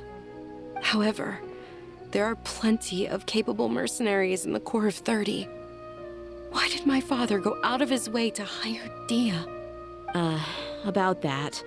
Well, the Homayanis really needed bodyguards, so they reached out to the Blazing Beasts. Later, the Master told me that I was one of the best mercenaries he'd ever seen, and that I should stick around to become one of his bodyguards. He offered me a pile of mora, so I just signed on. Well, but that didn't really answer my question. Just think about it. Why did my father specifically reach out to the Blazing Beasts? Maybe the Corps of 30 just didn't have anyone available, or maybe someone recommended us. I've never given it too much thought. I think I get what you're saying. You'd think none of this was a coincidence. Precisely. At first glance, nothing seems strange or out of place. But there are many parts of the story that don't actually make any sense. If my father had always been in contact with Dakan al-Akmar, then it would make sense for him to bring Dia into our house. You mean the goal all along was to get Dia to be your bodyguard? No, that's too much of a stretch. I cut all ties with my father a long time ago. He has no control over my life anymore. But that still doesn't rule out the possibility that your father has still been trying to influence your life without you knowing. So, the Master was not likely an innocent victim in all of this? That's what things are looking like at this point. Sorry we put all this on you so suddenly, Dunyarzad. It's okay, Paimon. I should actually be thanking you. Regardless of his reasons, if my father has truly been funding a violent group of mercenaries, then it's my duty to bring him back to reason. Ha, she said duty. But is that really the right thing to do? My father has committed many atrocities and deserves all the punishment that he has coming to him. I have zero sympathy for him. You may call me an ungrateful child, but my feelings will remain the same.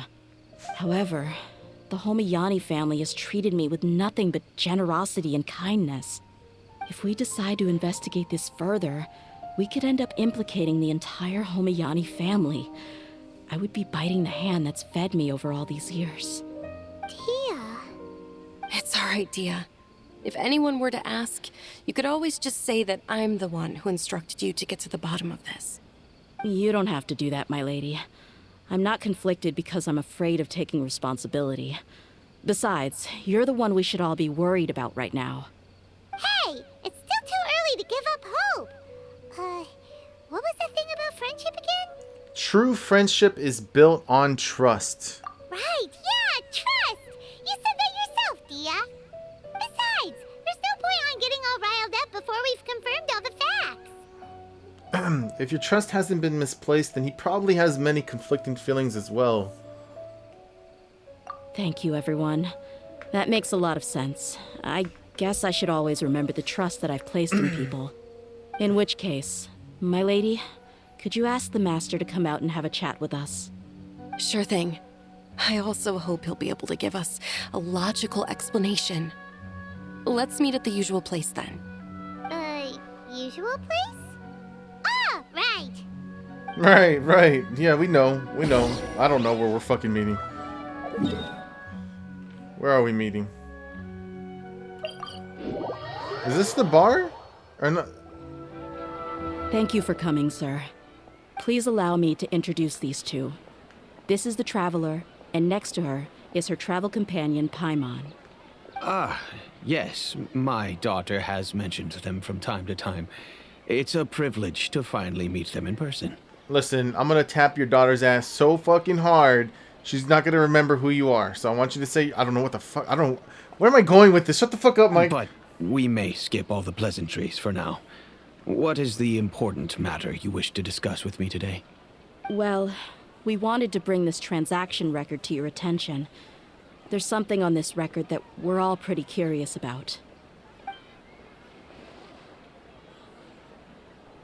So, that's what you found. Huh. Seems like I can't keep everything from you much longer. If you wouldn't mind, we'd like an explanation. Well, it's a long and difficult story. And to be perfectly honest, I'm not sure if I'm doing the right thing. What I do know, though, Dia, is that the truth will bring you no solace. If anything, it will likely cause you a great amount of anguish. The fuck does that word mean? Solace, hold on. I must find out what this word means. Solace. Like, satisfaction or something like that? Let me see. Comfort or consolation in a time of distress or sadness. Wait, me? Yes. I understand perfectly why you came to see me. And I am touched by your collective commitment to do the right thing. But knowledge always comes at a price. And sometimes, as they say, ignorance is bliss. Yes. Your father, Kusela, and I both believed that.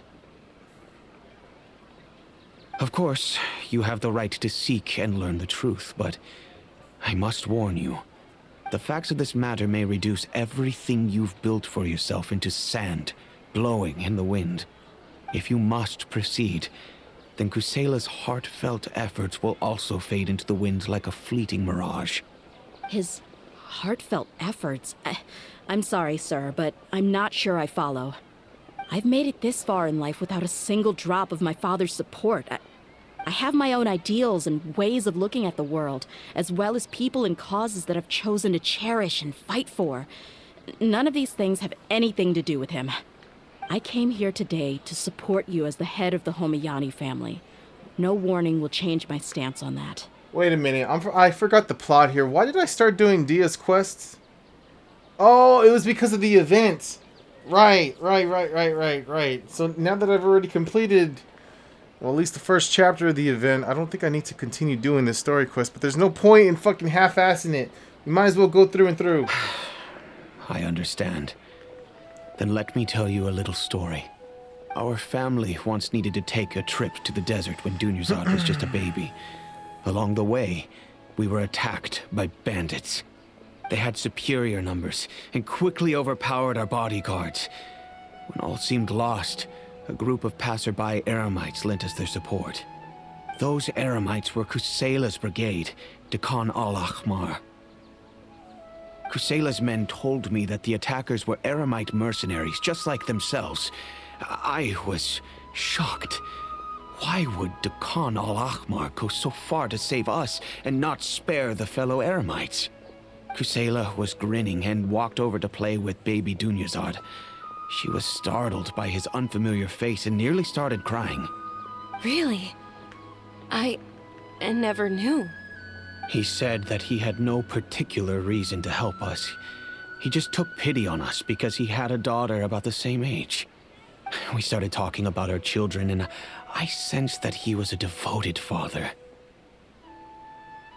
To repay his kindness, I hired his brigade to help out at our estate for a time and offered everyone generous remuneration.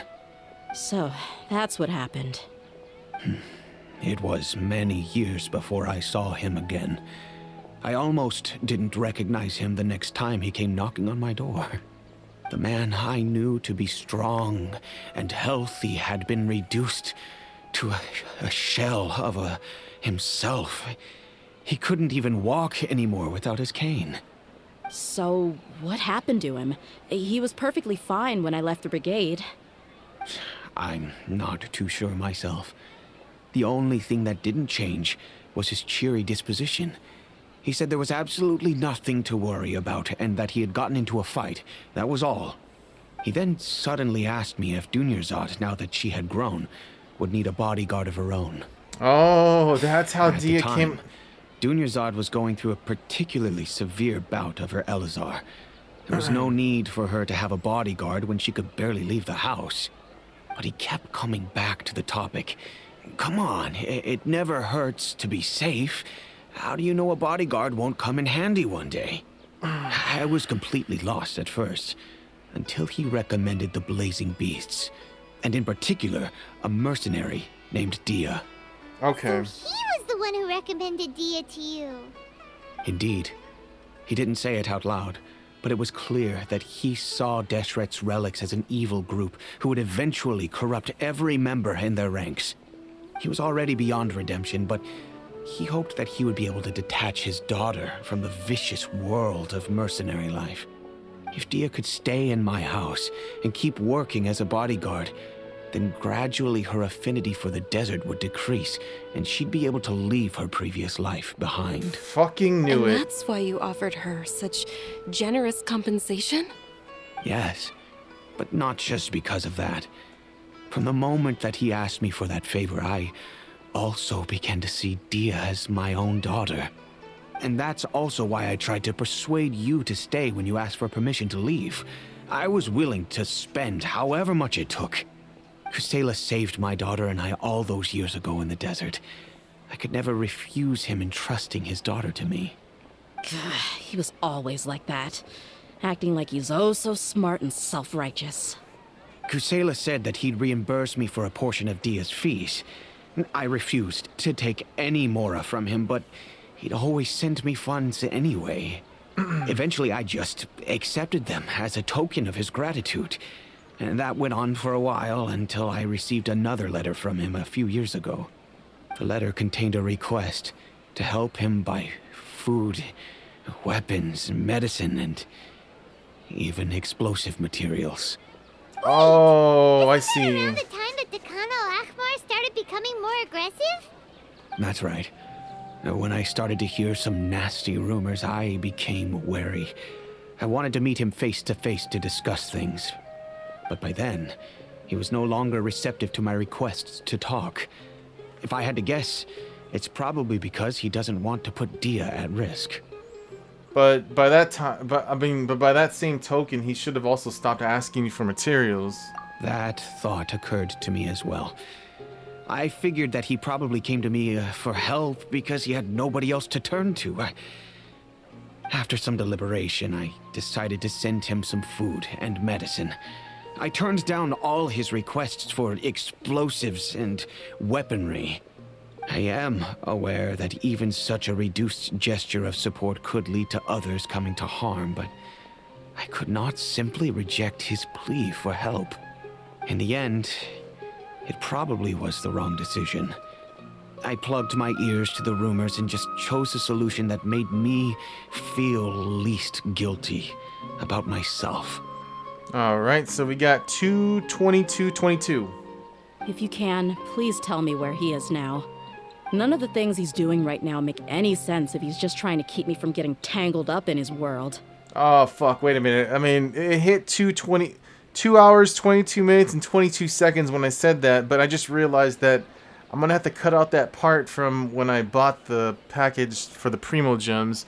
So it's not actually 22222. It was probably... fuck, whatever. If all he wants to do is steer clear of me, then maybe he shouldn't have brought me into this world in the first place. Oh, Dia! Oh, no. Dia!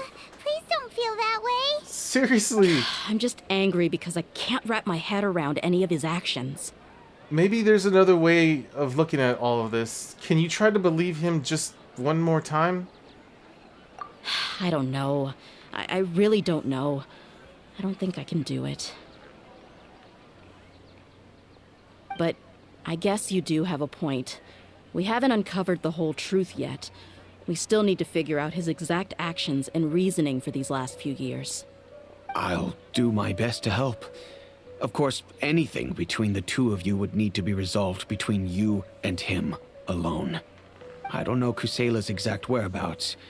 Outside of supplying his brigade with some goods, I tried my best to avoid getting involved any further with him. However, there's a man on the list named Jawed. He used to be a mercenary in the desert and is now a member of the Corps of 30. I feel like we've seen him before. Jawad is what I would have said, but Jawed is what he said? He's responsible for supplying weapons and liaising with the Deccan al-Akhmar's merchant caravan. I think he should know Kusela's whereabouts. I've heard that he likes to have a few drinks alone and enjoy the cool wind at night outside the tavern. Maybe you'll be able to find him there. Understood. Thank you, sir.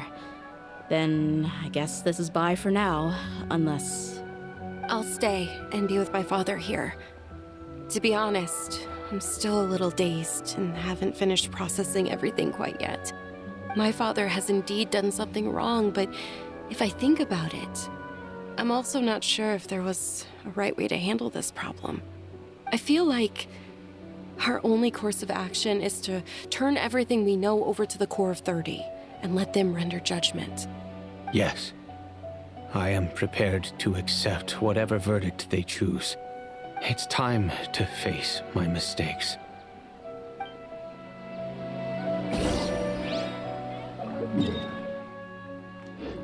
What? It's right here?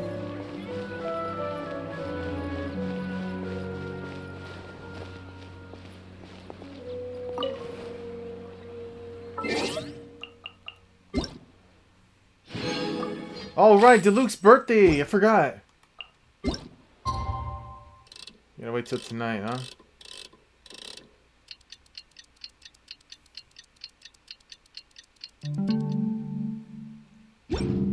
Oh, he's right behind me. I seen him. Huh? Who are you guys? I know what you've been up to. Smuggling weapons to violent brigades in the desert while working for the Corps? Pretty bold, if you ask me. Shh. Keep your voice down. How do you know all that? Come with me. We should take this elsewhere. I'll be happy to talk things over once we're somewhere private.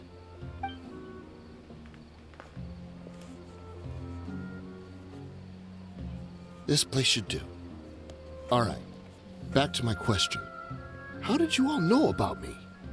Don't worry about that for now. You know what kind of punishment you'll face once we report you to the Corps, I assume. Wait, there's no need to jump the gun. Let's talk this out. What are your terms? So what's in it for you anyway, Mora? Absolutely, and thick bitches. Well, I was a little tight on money at the time, and Kusela took good care of me in the past. I weighed it in my mind, and I couldn't find a reason to turn the opportunity down. I wouldn't only be helping my benefactor, but I could also make some quick Mora. Let me tell you how it is. We're investigating Dakan al-Akmar, and we're gonna put an end to their operations. If you provide some help for us, then we might just put in a good word later to reduce the terms of your punishment. Hey, why don't we discuss this a little first? Listen, I made quite a bit of Mora from my last run. You just give me a number, and I'm sure we can... Shut it. My patience is running out. You should know when a mercenary is after something other than money. All right, sheesh. But you gotta promise you'll put in some nice words for me later. They're always on the move. Here's the spot they were at the last time I made my delivery to the desert. Feel free to go have a look. I'm just telling you though, it's not on me if they're not there anymore. Sure.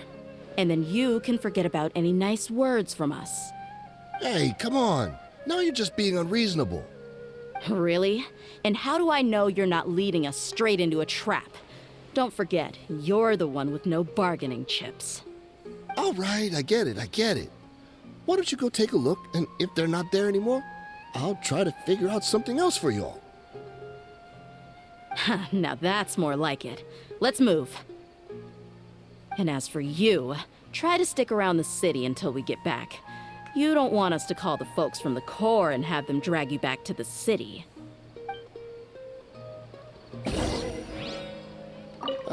Don't worry. I'm not going anywhere.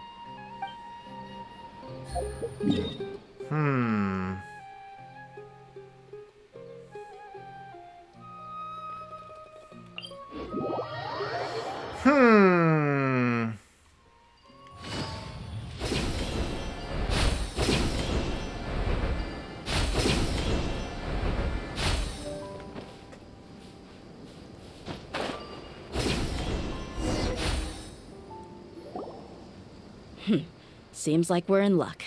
That should be their camp right up ahead. Let's go. We'll finally get to the bottom of this ourselves. I'm here to see Kusela. Tell him to get out here. Damn. Why are you here? Holy shit, I just realized I'm using her weapon too. This is the weapon that I wish I had fucking R5'd for Eula, but at the same time, it's kind of a toss-up between the Song of Broken Pines, which is Eula's, you know, weapon, and this one. Like, the crit rate is great for Eula, as well as the attack bonus you get at R5. Good lord, but the attack speed that you get from Eula's, from her weapon is ridiculous.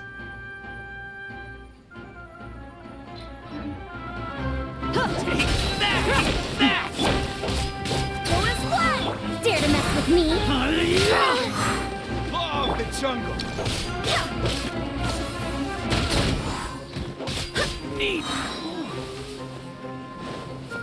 Wind, hear me. I'll be back. What? You're still alive? Haven't you all done enough?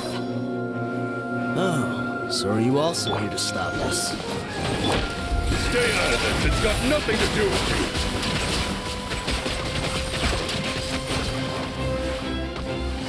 Quietly now. Oh, she's so strong. Enough fighting. We all know each other, and I don't want to take things too far. Just bring Kusela to me. There's no use hiding him anymore. Man. Did you understand a single word I just said?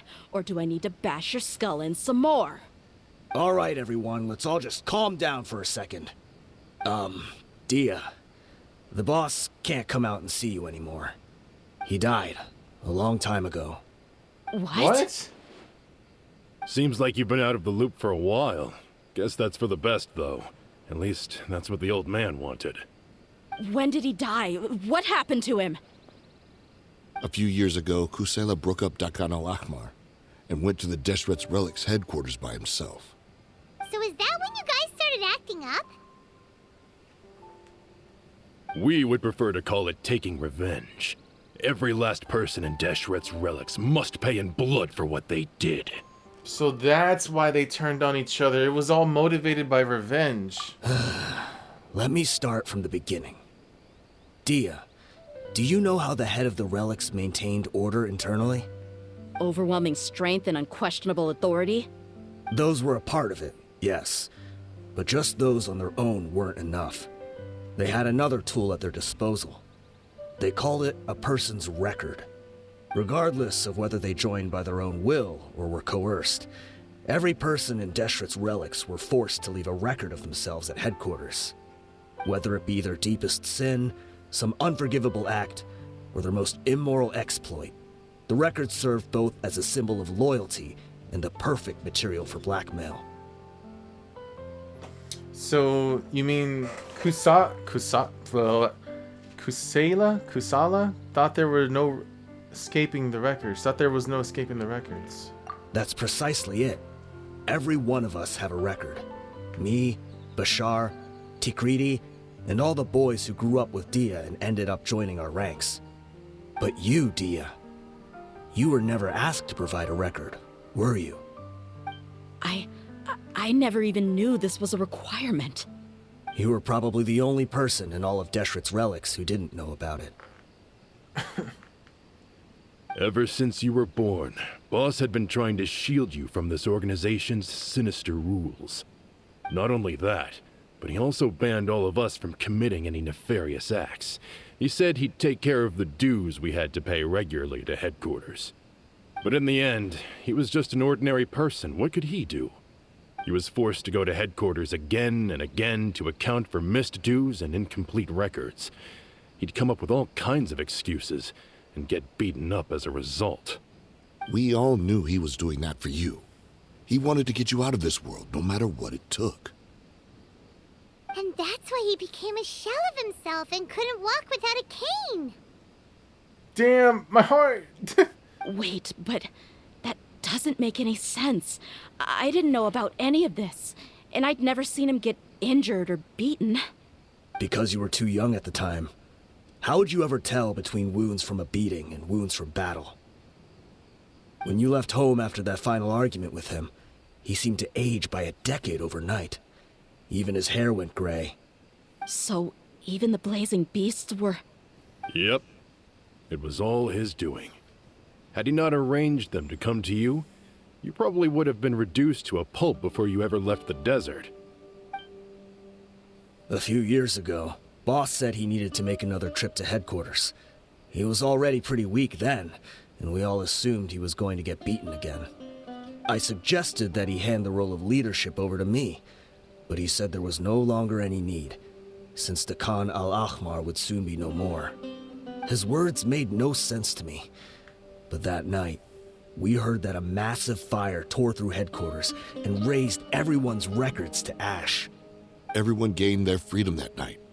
Many members fled, not just from our ranks, but from the other brigades as well.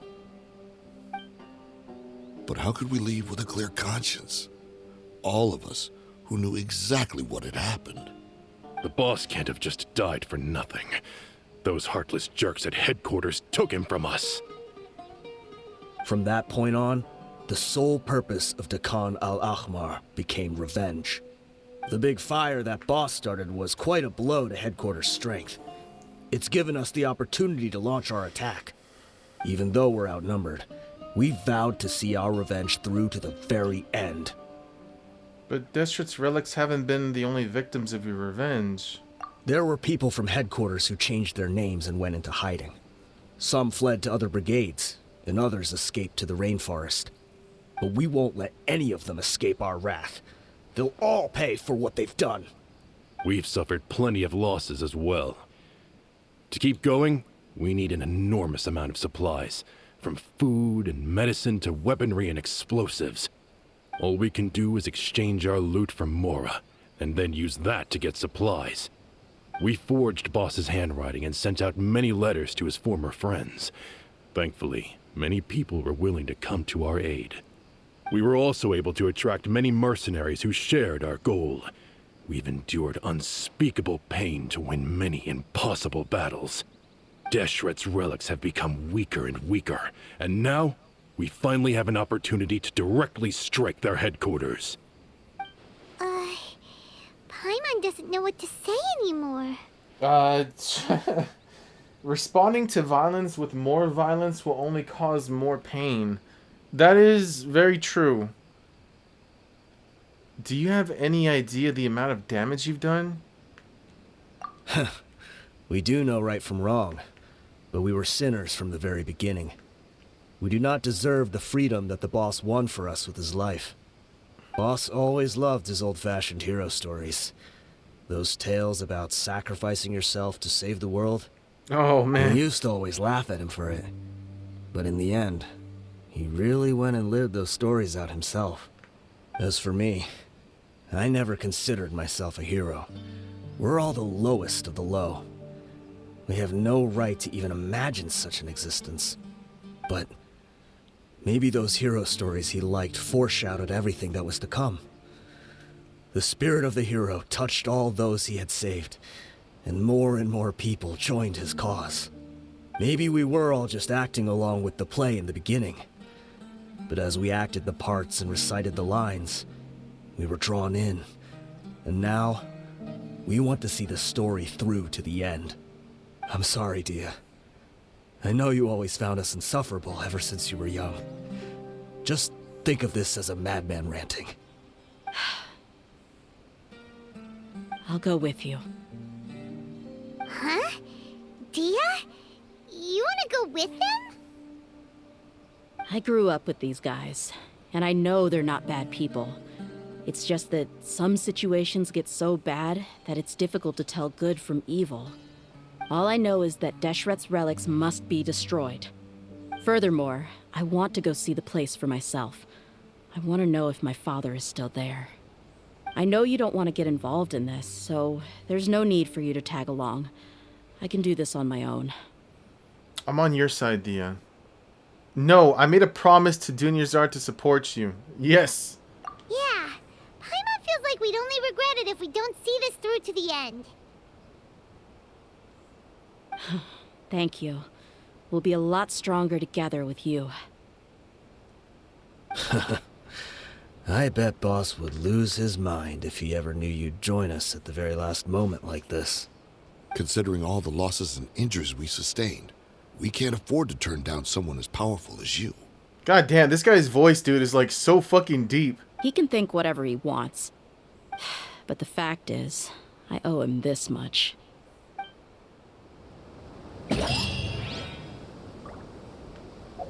Alright. I need to use the restroom here in a bit because I drank. I guess it all comes down to this. I drank like a lot. What a bummer. I just had to get injured now, right before the final fight. Be sure to punch one of them for me, huh? Fuck.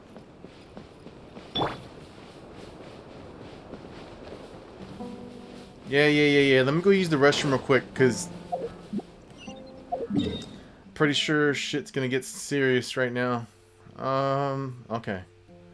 Damn, what? I don't know if I should... No, this isn't the place, because we have to climb up. Oh.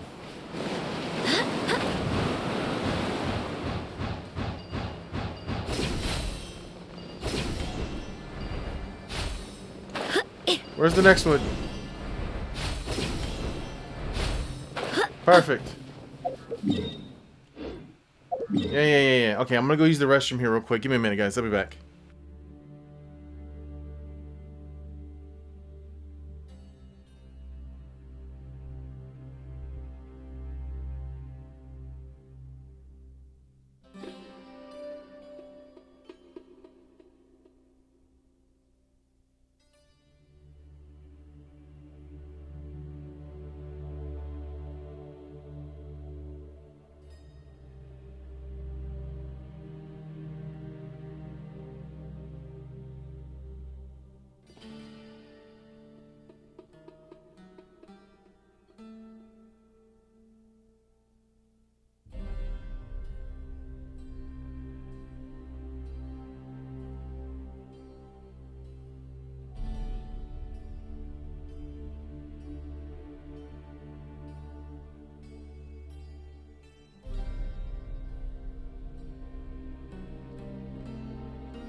Okay, I'm back. No, I don't have time to fight right now. Is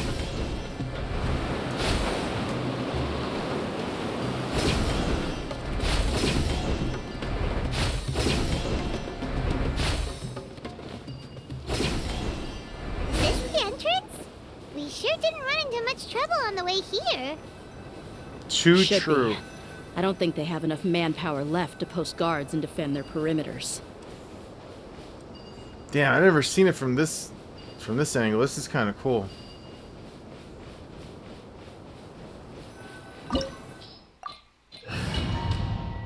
I don't wanna know.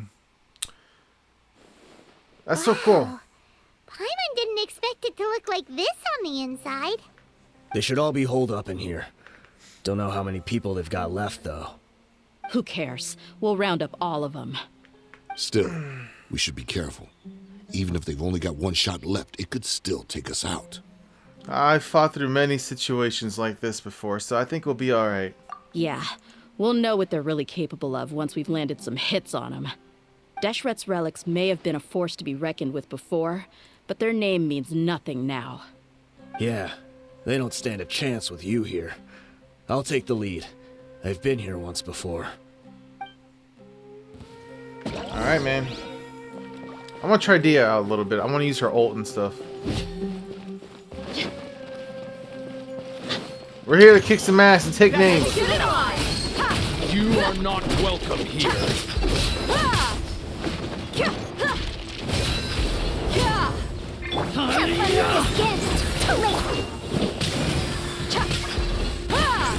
What does her skill do? I don't even know what her skill does.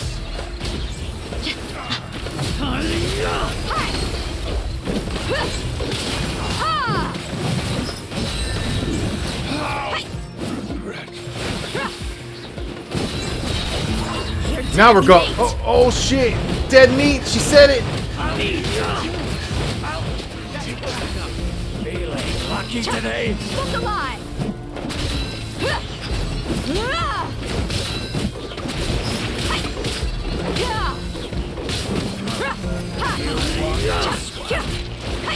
You ain't messing around! Yeah, she has a lot of HP. You asked for it! I'm getting sick of this game. Where do you think you're going?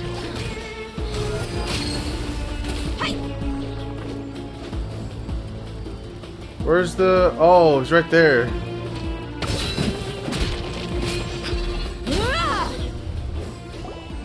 This way, follow me.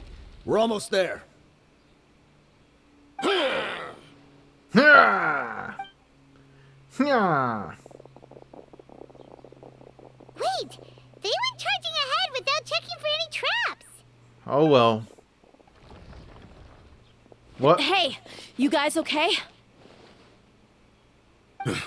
It seems like we just got trapped in here. Don't think we triggered anything else. Watch out, the enemy's coming from ahead.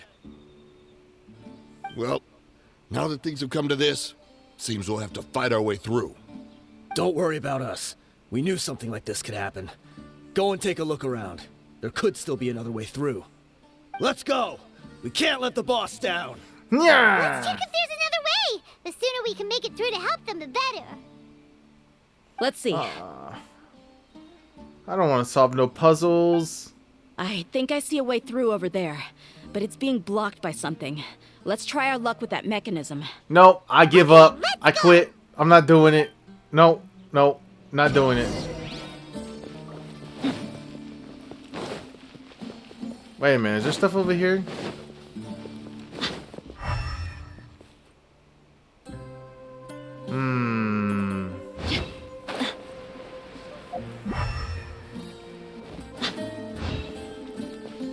That looks kind of cool. That's where we came from.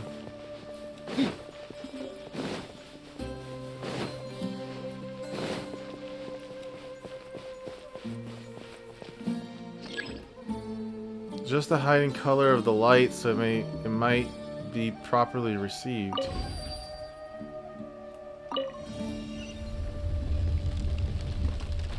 Nope, that was too difficult. Don't want to do that shit ever again. I'm a failure.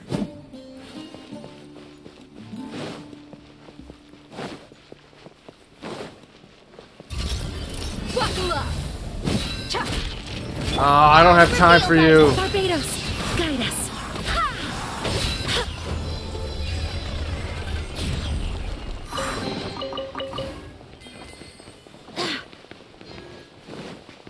Another mechanism like the one before, but this one's being blocked off in the middle. We just need to adjust it a little.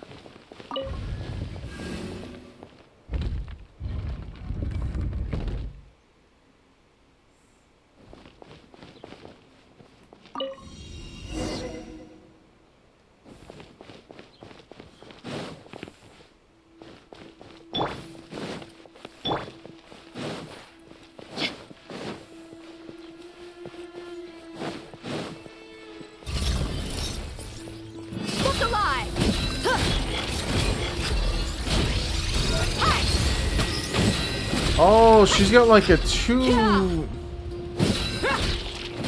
Oh, fuck off. Vaporize.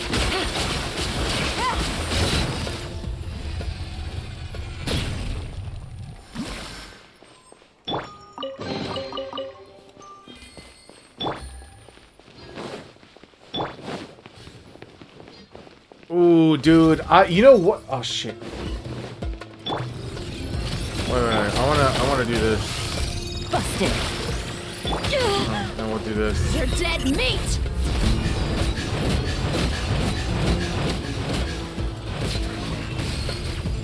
Buckle up. Truth repeats its course. Wind, hear me. Oh, fuck, you went. By royal decree.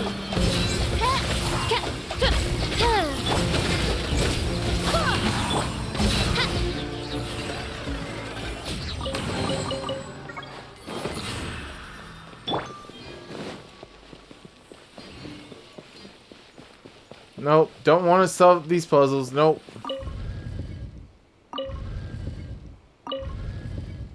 Wait, what is that? What does that do?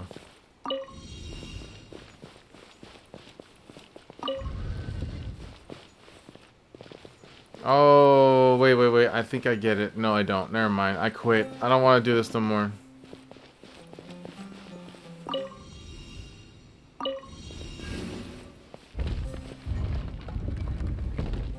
Yes.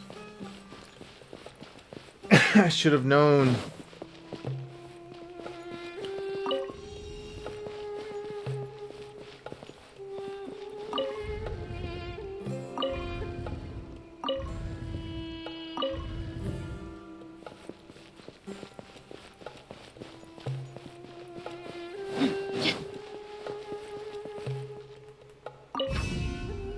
Oh, you can change the color.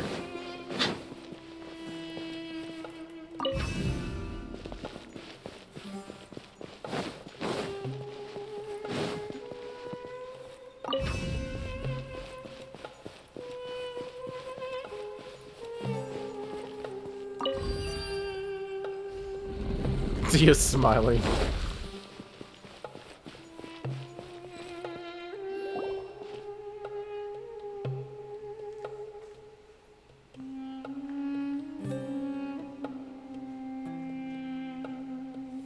I wasn't expecting anyone to make it through from the other side. But as a desert dweller, I suppose we should be used to our folks defying all expectations. Don't waste your breath. You have nowhere to run. Run? Had I wanted to run, I would have fled 1,000 times already. I witnessed the golden age of Deshret's relics. Even if I could leave this place behind, all that awaits me now are endless days of humiliation and ruin. Even now, my brothers and I still believe in one thing. The greatest should never live to remember their fall. That would have been so great if he said, "Thick thighs save lives." So you want to go out in a blaze of glory? Let us draw our weapons! We will show them the true power King Deshret bestowed upon his followers. Let's go, I'm ready. They are but two, while we hold within ourselves the entirety of the relic's glory. Wave 1, charge! Eliminate them! Wave 1. Done. Shit. Quietly now. Done. Shit. Done. Don't think that you've won. You're just getting started. No. Gotcha. Here comes the catch. King Deshret will not abandon any one of his followers.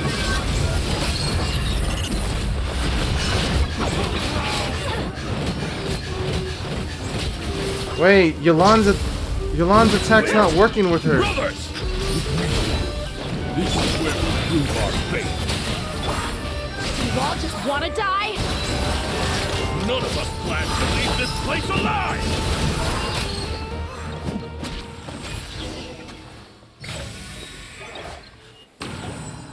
The commander has finally fallen. I remember hearing something about that, about Dia's attacks not synchronizing with Yolan's attacks, or Xing Shou, or the 4-star version of Yolan. I forgot about that. But they're still coming at us! Let them.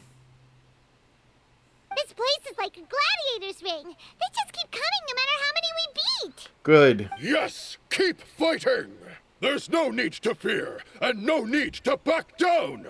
This is our last stand! When the next wave comes, try to draw away their attacks. I'm going to see if I can take out that high platform. Okay. Sounds like a plan. Let's do this. Wait, are these our boys? Just one dude? Get out of my way! These are our boys. Let's go! Come and face me, Michel! Ugh, so they've broken through the front as well. Apologies, Lord Michal. They fight like absolute madmen. No matter how much we throw at them, they just keep coming for more.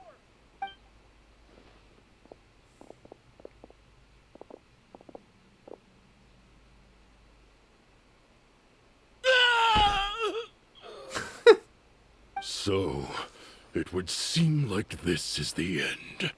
Time to pay for everything you've done, Michel. You think I would give you that opportunity? I will be buried in the sand alongside all the rest of our fading glory. Yes, you will. Hey, wait!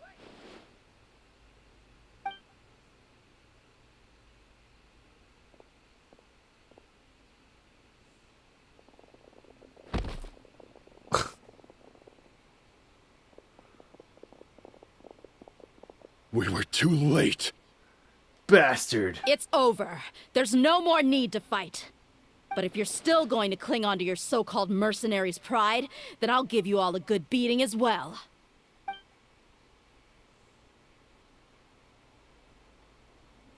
Why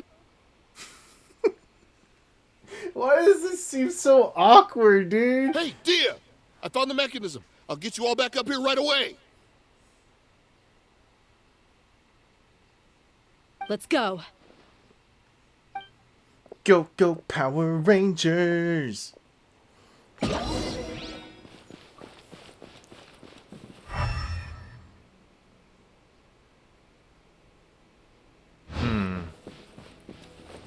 Oh shit, what the fuck?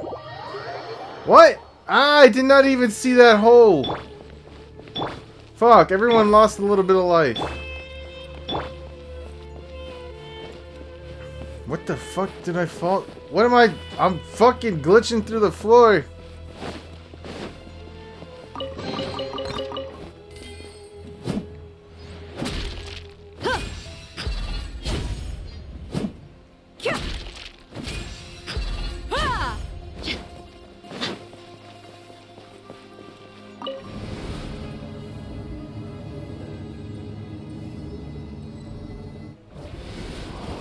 Who are you filthy rats? And why are you always pestering us? You call yourself a member of the infamous Deshret's relics and you still can't even tell who's made it all the way to your headquarters? Who knows what intent a bunch of rats may have? We try to catch a couple, and you all just show up on the other side instead. How are we supposed to figure out what you're after? Hey, have you ever heard of a man by the name of Kusela? Why would I know? It's not like I'm in charge or anything. This is your last chance to talk. Hey, I said I don't know anything. I'm just an average member here. I'm telling the truth.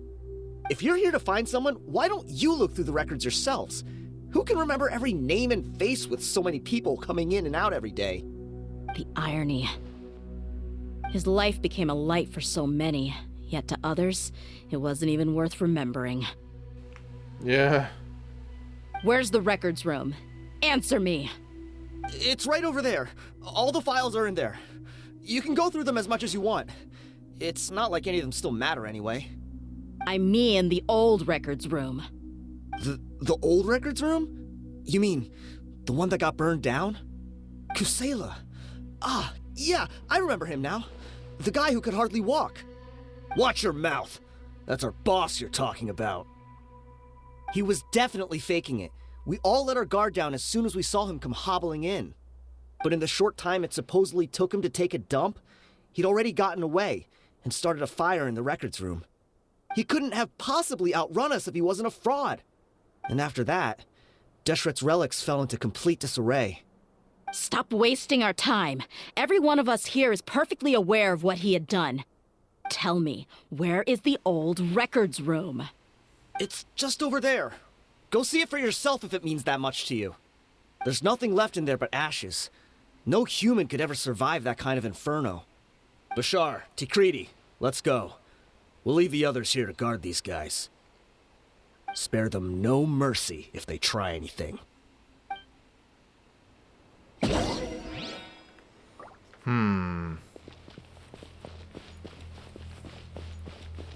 Buckle up!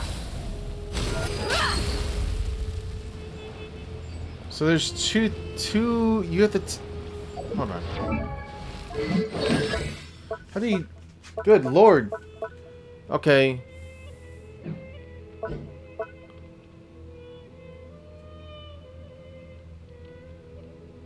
I never noticed that this is the first time I've ever seen a skill take 2 prompts to this is R5 to R1.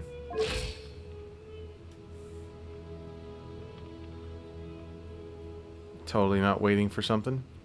Totally not waiting for the stretch. The stretch animation. Please and thank you.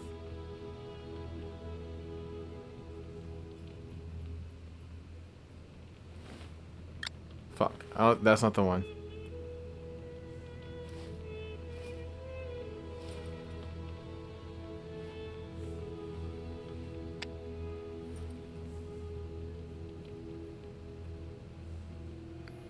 Okay, no, it's fine. I'm gonna wait this out. Yeah, yeah. Ooh, the moaning.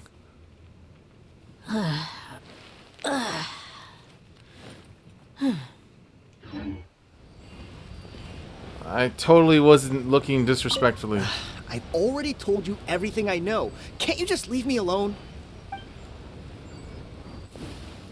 Can't you just leave me alone? Shut the fuck up, bitch.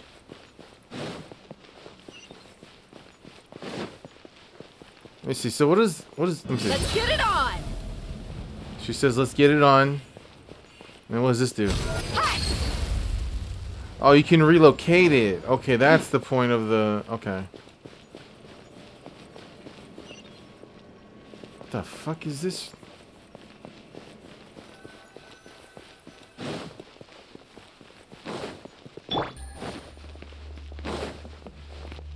Oh, right, this dude. Yeah.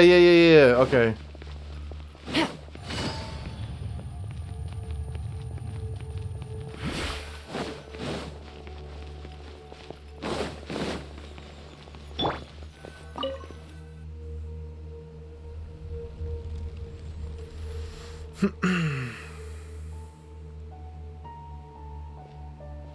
So, this was his final destination.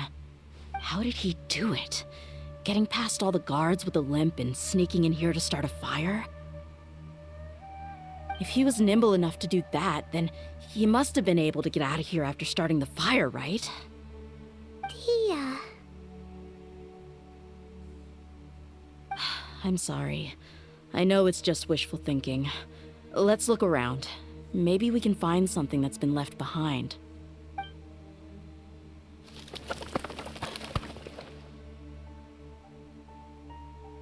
Is this a cane? It must be the one that Dia's father used. Kusela. Thanks for everything, boss. We're fortunate to somehow find that cane after that fire. Let's split up and look around some more. What if something else has been left behind? But what else could survive a fire like that? Huh?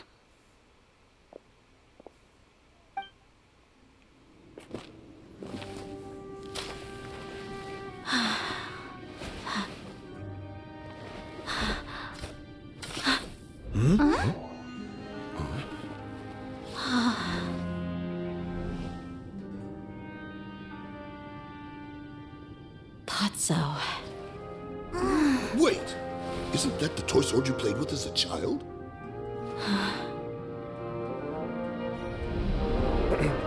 The dragon is no more. Oh, But Dia, Princess look Dia at her. has slain it. Its She's head so now cute. hangs above the city gates. Her bravery has brought eternal peace and prosperity to us all. Dia, come on. This is the most important line. You can do it. But Dia, you defeated the dragon. Everyone's waiting for your speech. Still too shy, huh? All right, I'll do it. I hereby proclaim our victory. Evil shall plague us no more.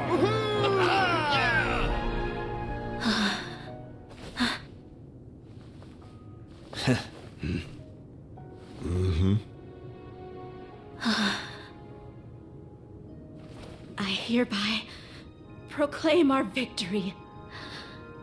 Evil shall plague us no more, Dad.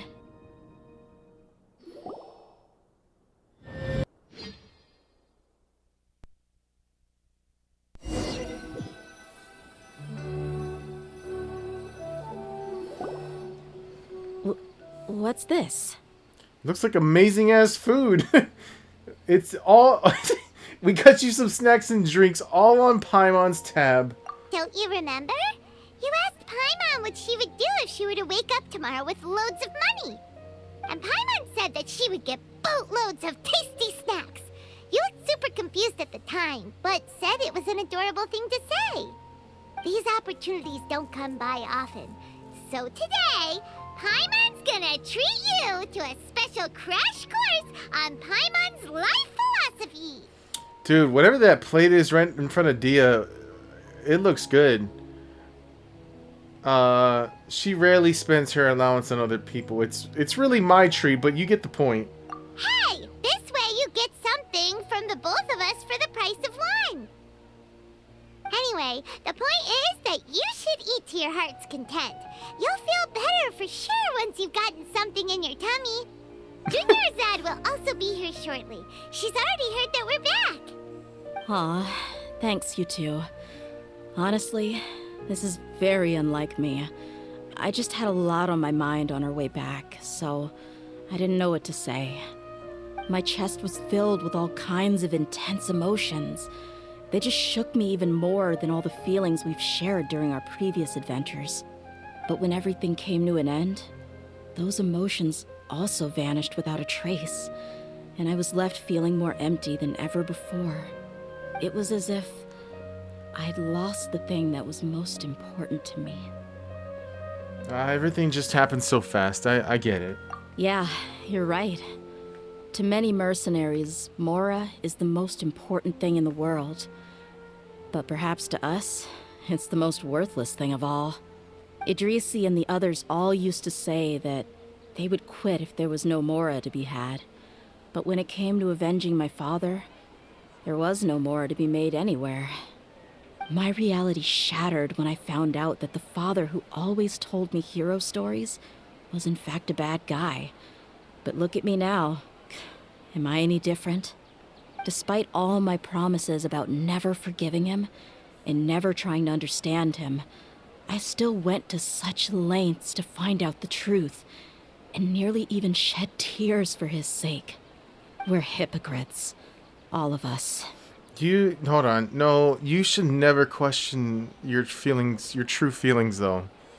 Yeah, you're right. It's just a pity that we often only recognize our true feelings after it's already too late. You're back! Are all of you alright? Don't touch my food. My food. Many people from the Corps of 30 came over, and I just wrapped up everything with my dad. All I can do now is wait for their verdict. Actually, this little thing right in front of the Traveler Illuminate looks pretty good too. It looks like a wrap, but like a ice cream cone wrap. I don't know. It looks good. Huh? Dia, you're looking quite down again. Paimon will explain. A lot happened while we were gone.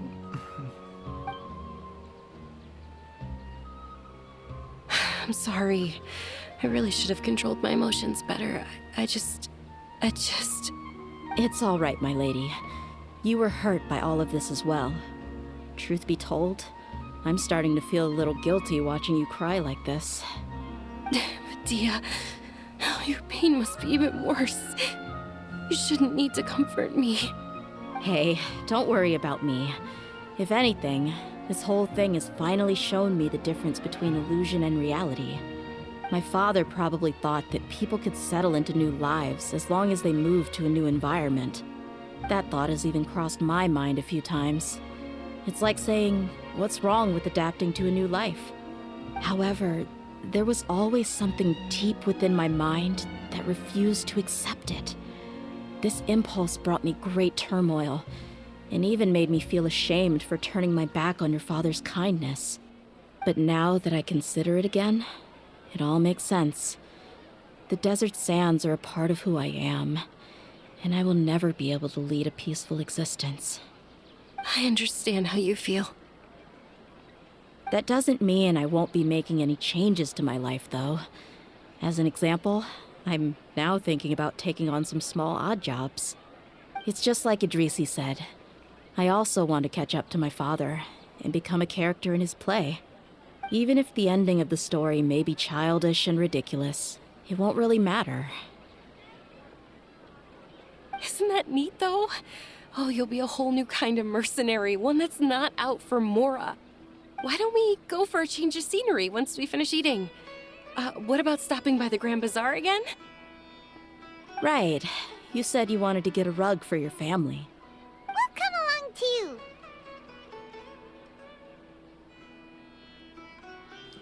It's always more fun when everyone's together. I can't thank you enough for taking care of me this entire time.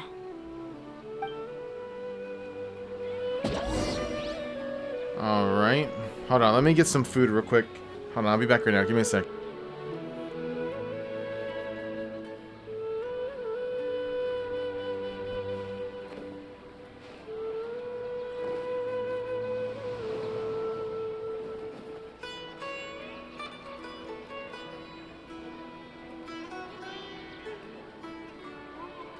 Welcome! I hope you'll have a wonderful day.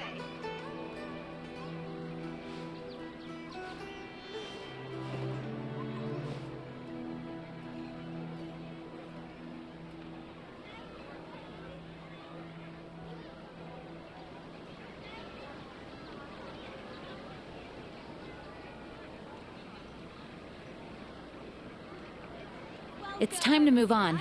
We shouldn't stay here.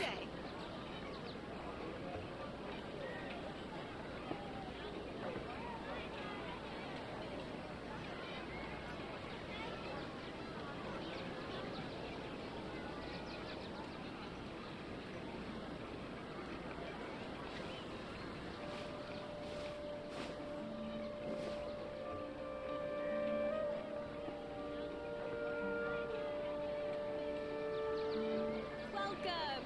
I you'll have a wonderful day.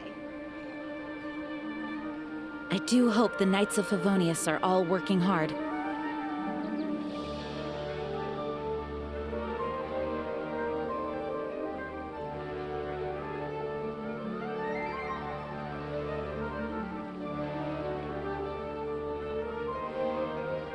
Welcome. I hope you'll have a wonderful day.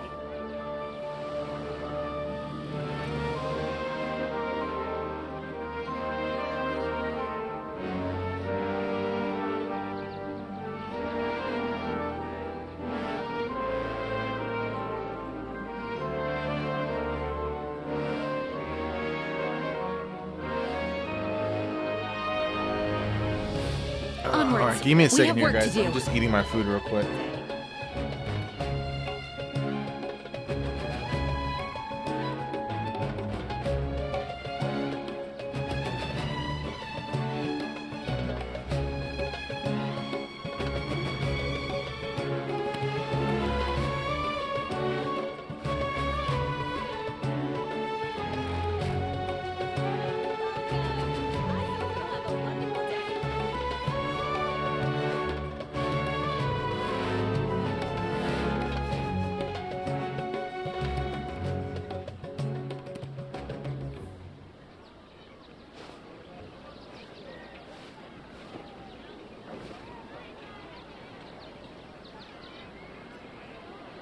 Welcome. I hope you'll have a wonderful day.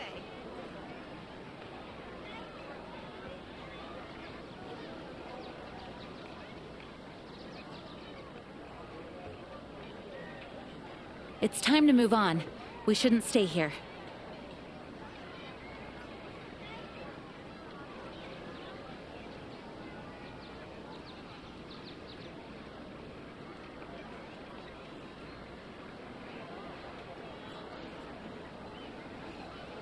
Welcome.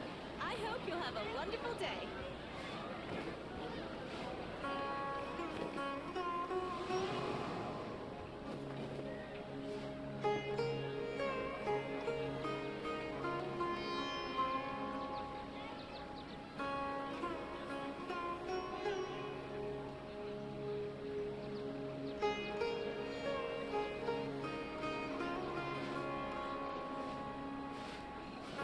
Welcome. I hope you'll have a wonderful day.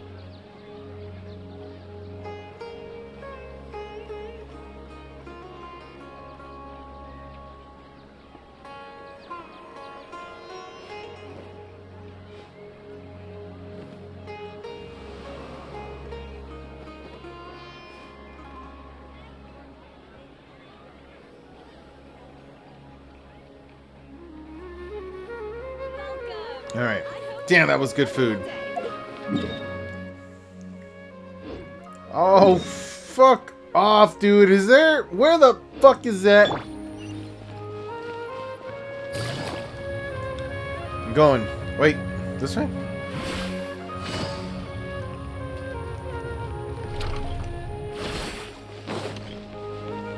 Take it easy. Oh, this rug here is quite something.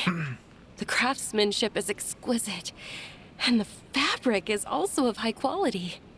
Ah, here you are. Finally, I found you. Whoa. Hey!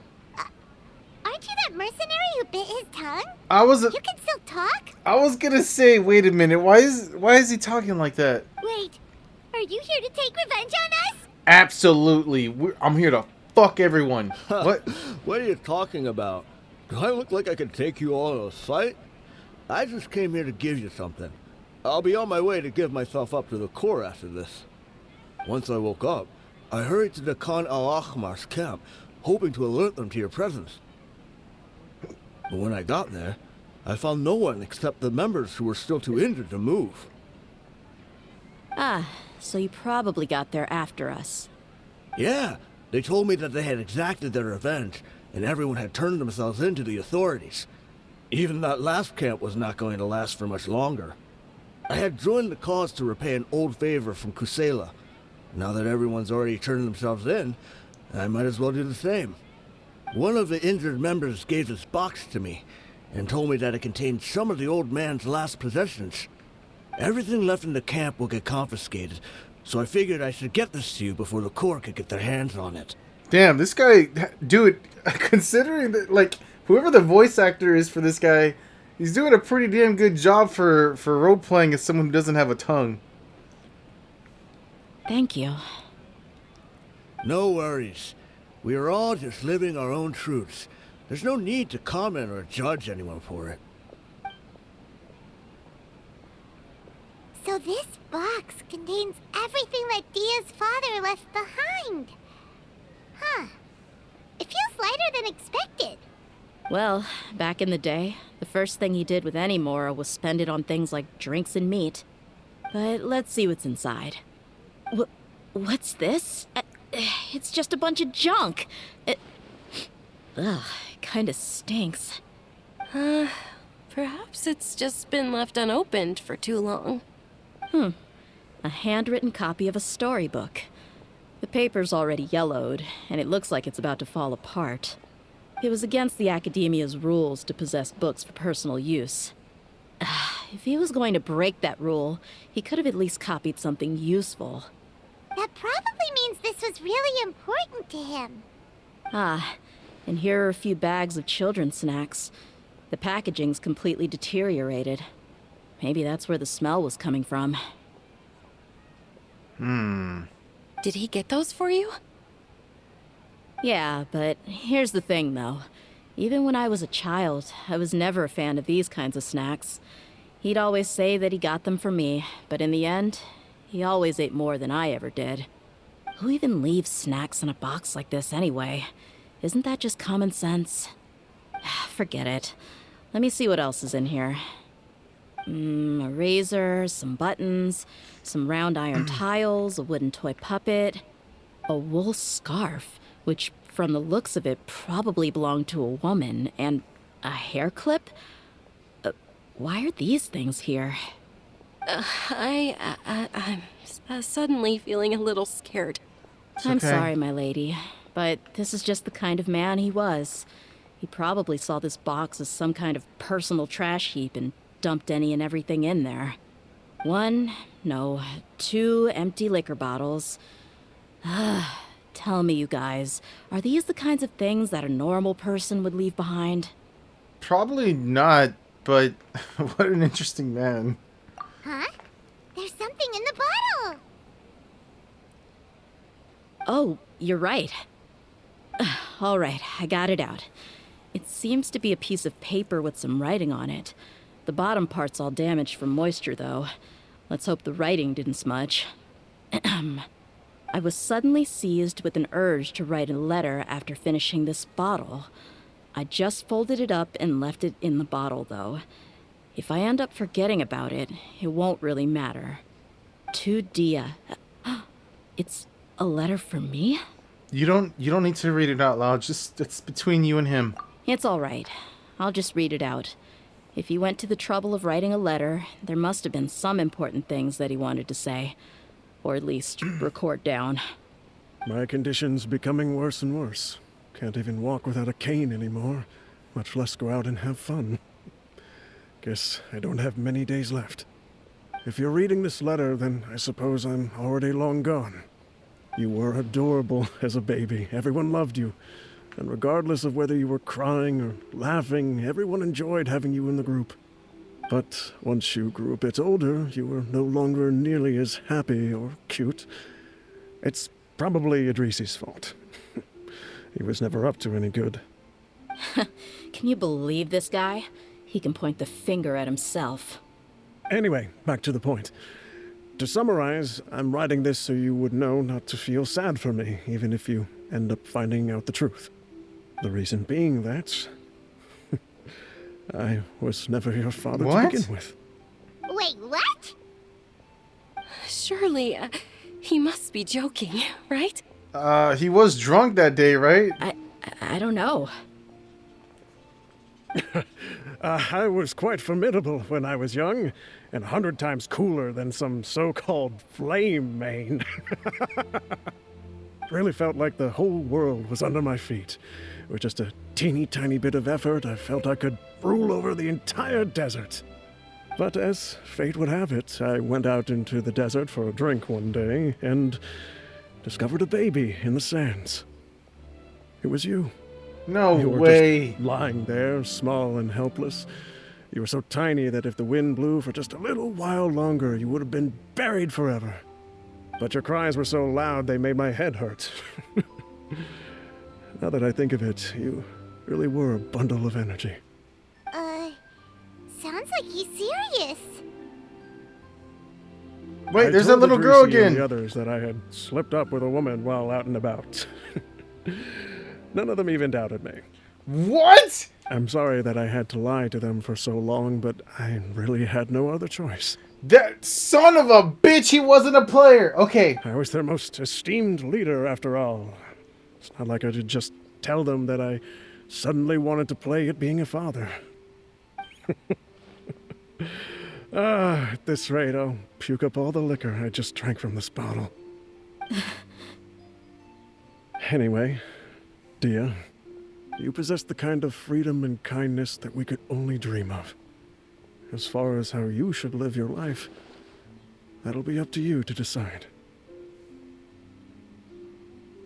That's the end of the letter. In the end, he was still thinking of me as a little child. Hold on, I'm sorry. I'm trying to keep it all in. Keep it all in. I'm not trying to cry. But isn't that also a good thing? I suppose. Or I would have suffocated under the sand a long time ago. He was a good father to you. The fact that he wasn't a blood relative doesn't change that. Very, very true. This is very true. My dad is not old. I've been calling him my dad because he's literally been there for me since I was a baby with my mom. My real dad, I don't really know him, but I call my dad dad because he's the one that he's the one who raised me. It doesn't matter if we're not blood related. He's still my dad and I love him. So yeah. It's just a pity that we had to learn the truth of everything like this. Do you already have some ideas about the decision that he wanted you to make? I do. If he first found me alone in the sands, then I want to try my hand at finding the person who abandoned me. I just have one wish. To tell them a story. That there once existed a childish and foolish jerk with a heart of gold. And that only under his care was I able to grow and mature into the person I am today. If you end up finding any leads, can you share them with us? We go on adventures all the time. Maybe we'll be able to find some information for you. Good call. Good call. Sure, I appreciate it. I wasn't expecting you to be so enthusiastic. I also don't want to see his efforts go to waste. I don't want you to stop going forward. I'll help too. Thank you. All of you. Thank you so much. My life has certainly had its twists and turns, but I've always considered myself lucky. Because no matter where I've gone, I've always been surrounded by incredible kindness. This turned out to be pretty good, dude. Who is this girl? She's an actual shop owner. Holy shit.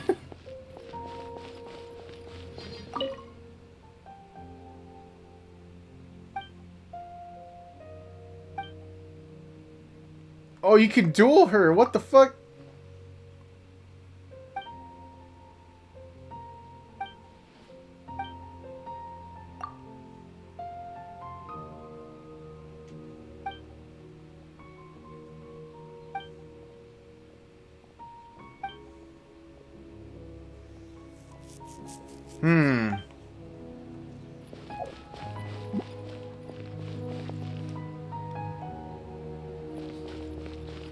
Damn, I would assume there would have been, like,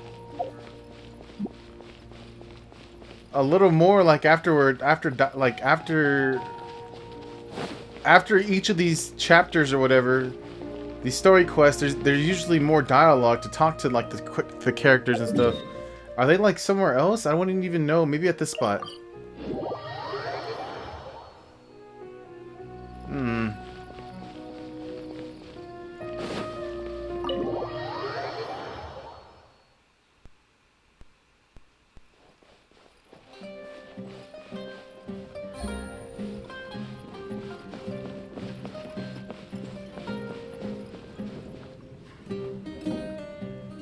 No. Let's see if this guy oh, I just saw someone else up there.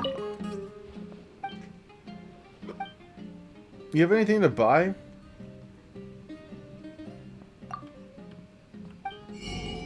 Yeah, oh my god, you have a lot to... Oh, hell yeah.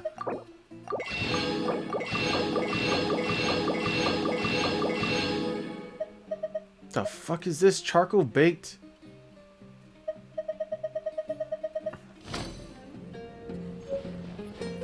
I don't know, but that was kind of exciting to buy all the recipes for me, at least. Scores are the only clear measure of performance. Looking at the scores. Bring me the booze. I'm not drunk. Okay.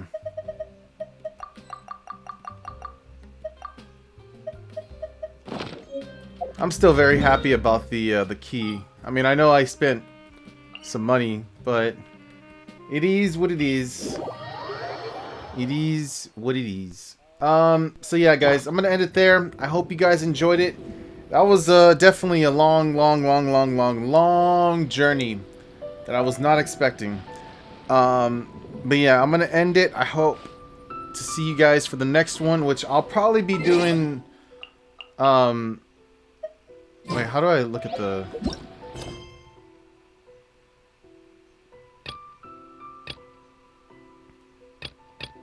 Oh, this is Xiao's. Yeah, I'll probably be doing Nahita's quest next. But that's for another time. That's for another time, not now. I do All right. hope the Knights of Favonius Y'all are take all care, working alright? hard. Laters.